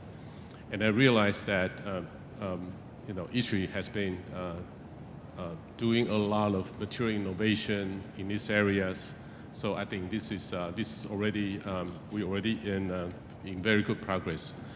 Secondly, if I look into the current issues that we are facing, just like I pointed out in my presentation, that we need a lot of technology convergence or crossover. And for this area, this is also, we see some starting or sprout of this kind of technology convergence in Taiwan, but not yet to the degree that could really make an impact. But I see ITRI also, they are very advanced in this area.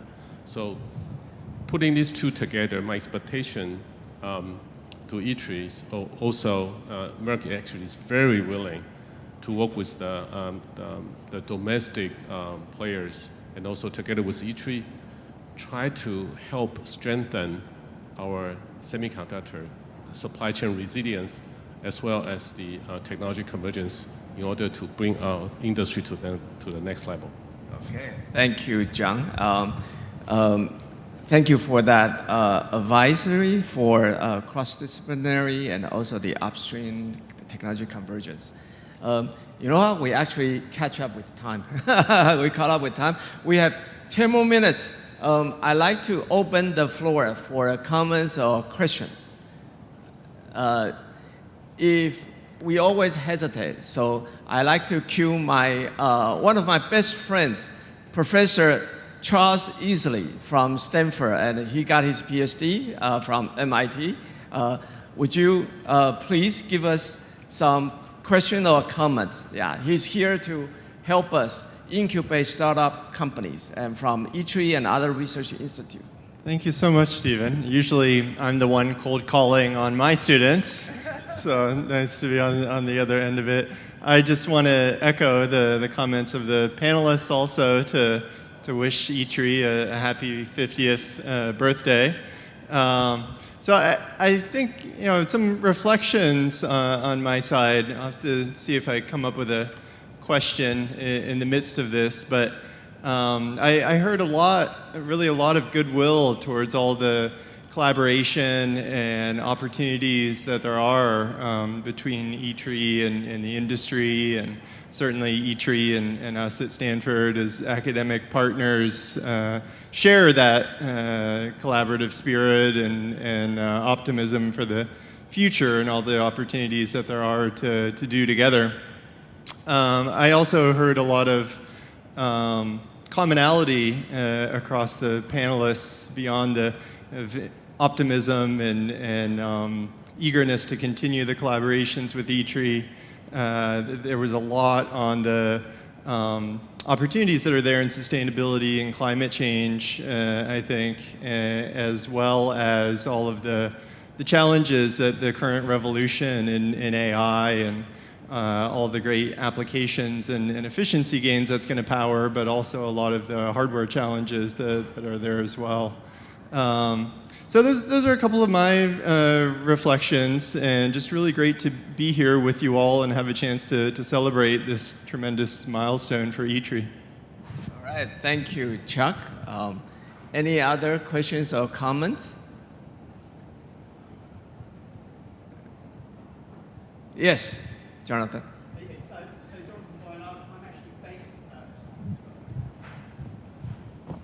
Yes, Jonathan Bryan. I've been working for Oxford Instruments for 23 years, based in Taiwan at ITRI since 2009.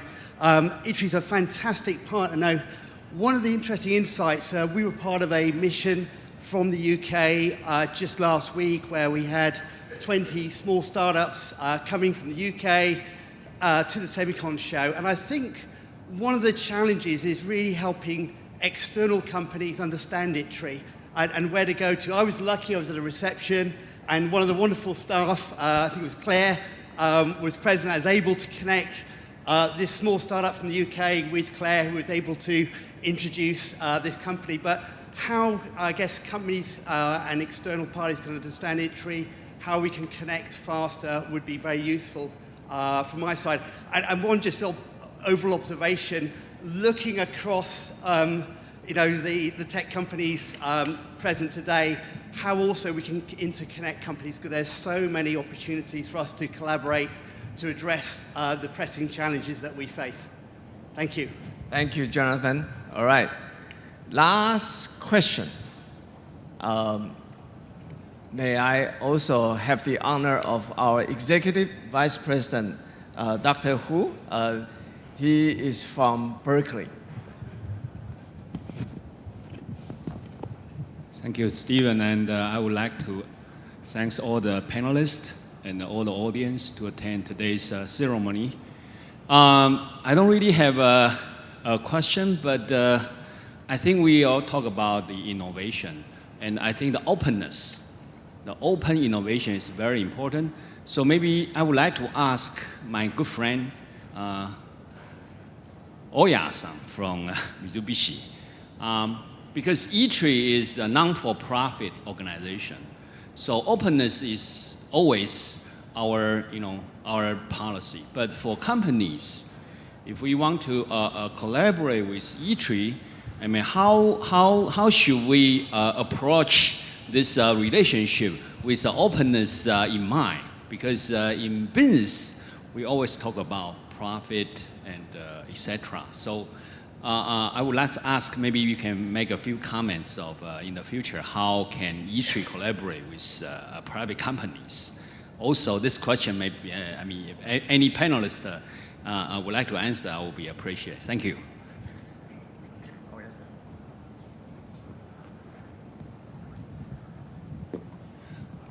Thank you very much. So, yeah. So, thank you very much for your kind comment. So,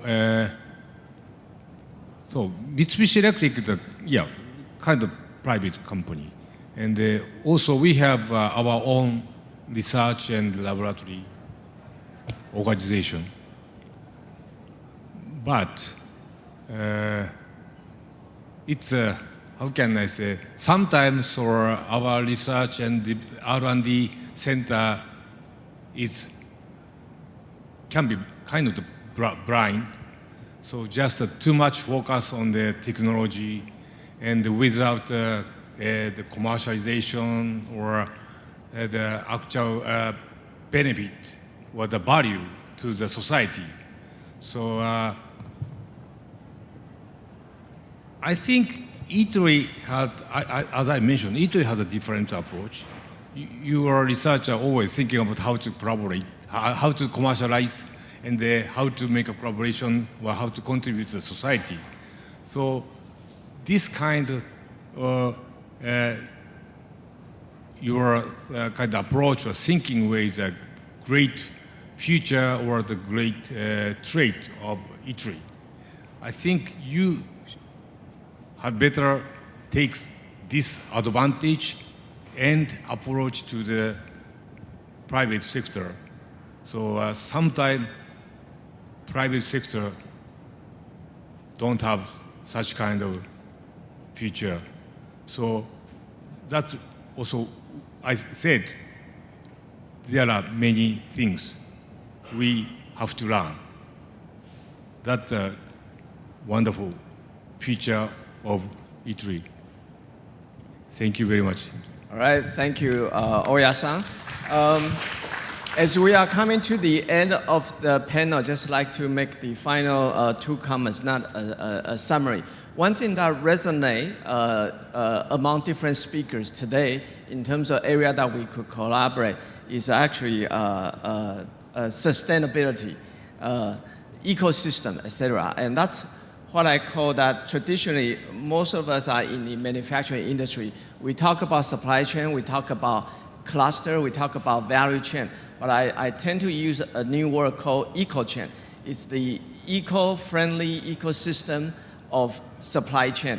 And going forward, this John has mentioned about resilience. So sometimes I use the word resilient eco-chain for something that we can work together. Taiwan does not have a big domestic industry, but looking at the overseas manufacturing network, that is a big potential market for Taiwan and our international collaborators to work together. And last comment is that I just did some simple math. All of our ages add up together to be 874 years old.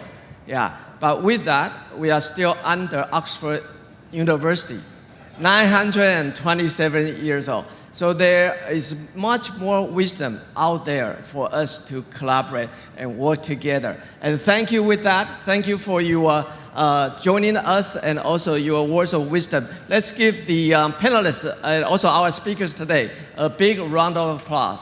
Thank you.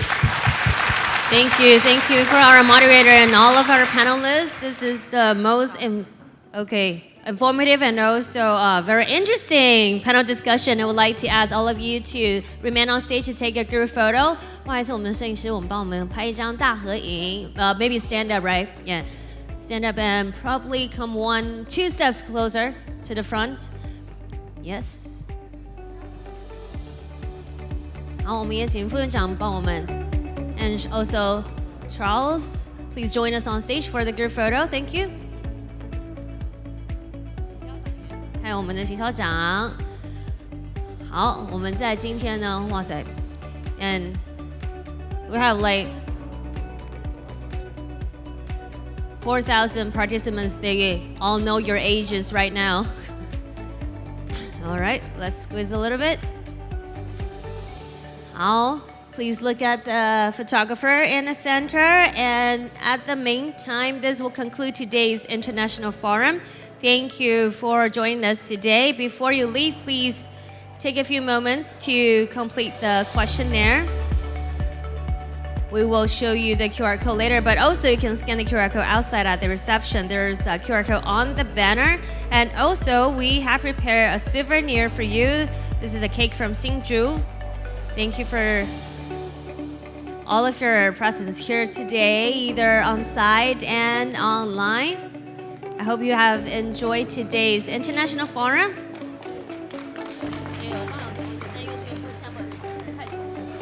Okay, thank you so much. And now we can project the QR code. 我们现在可以秀出我们问卷的 QR code 在荧幕上。那也非常感谢各位今天的莅临。希望大家在离场之前呢，帮我们扫描一下荧幕上的 QR code， 填写今天的满意度调查问卷。那我们在场外的这个 banner 上也一样有问卷的 QR code， 请帮我们填写今天的满意度调查问卷。同时也不要忘记，我们今天为各位准备了来自新竹非常有名的伴手礼，也请大家不要忘记在离场前要先领取。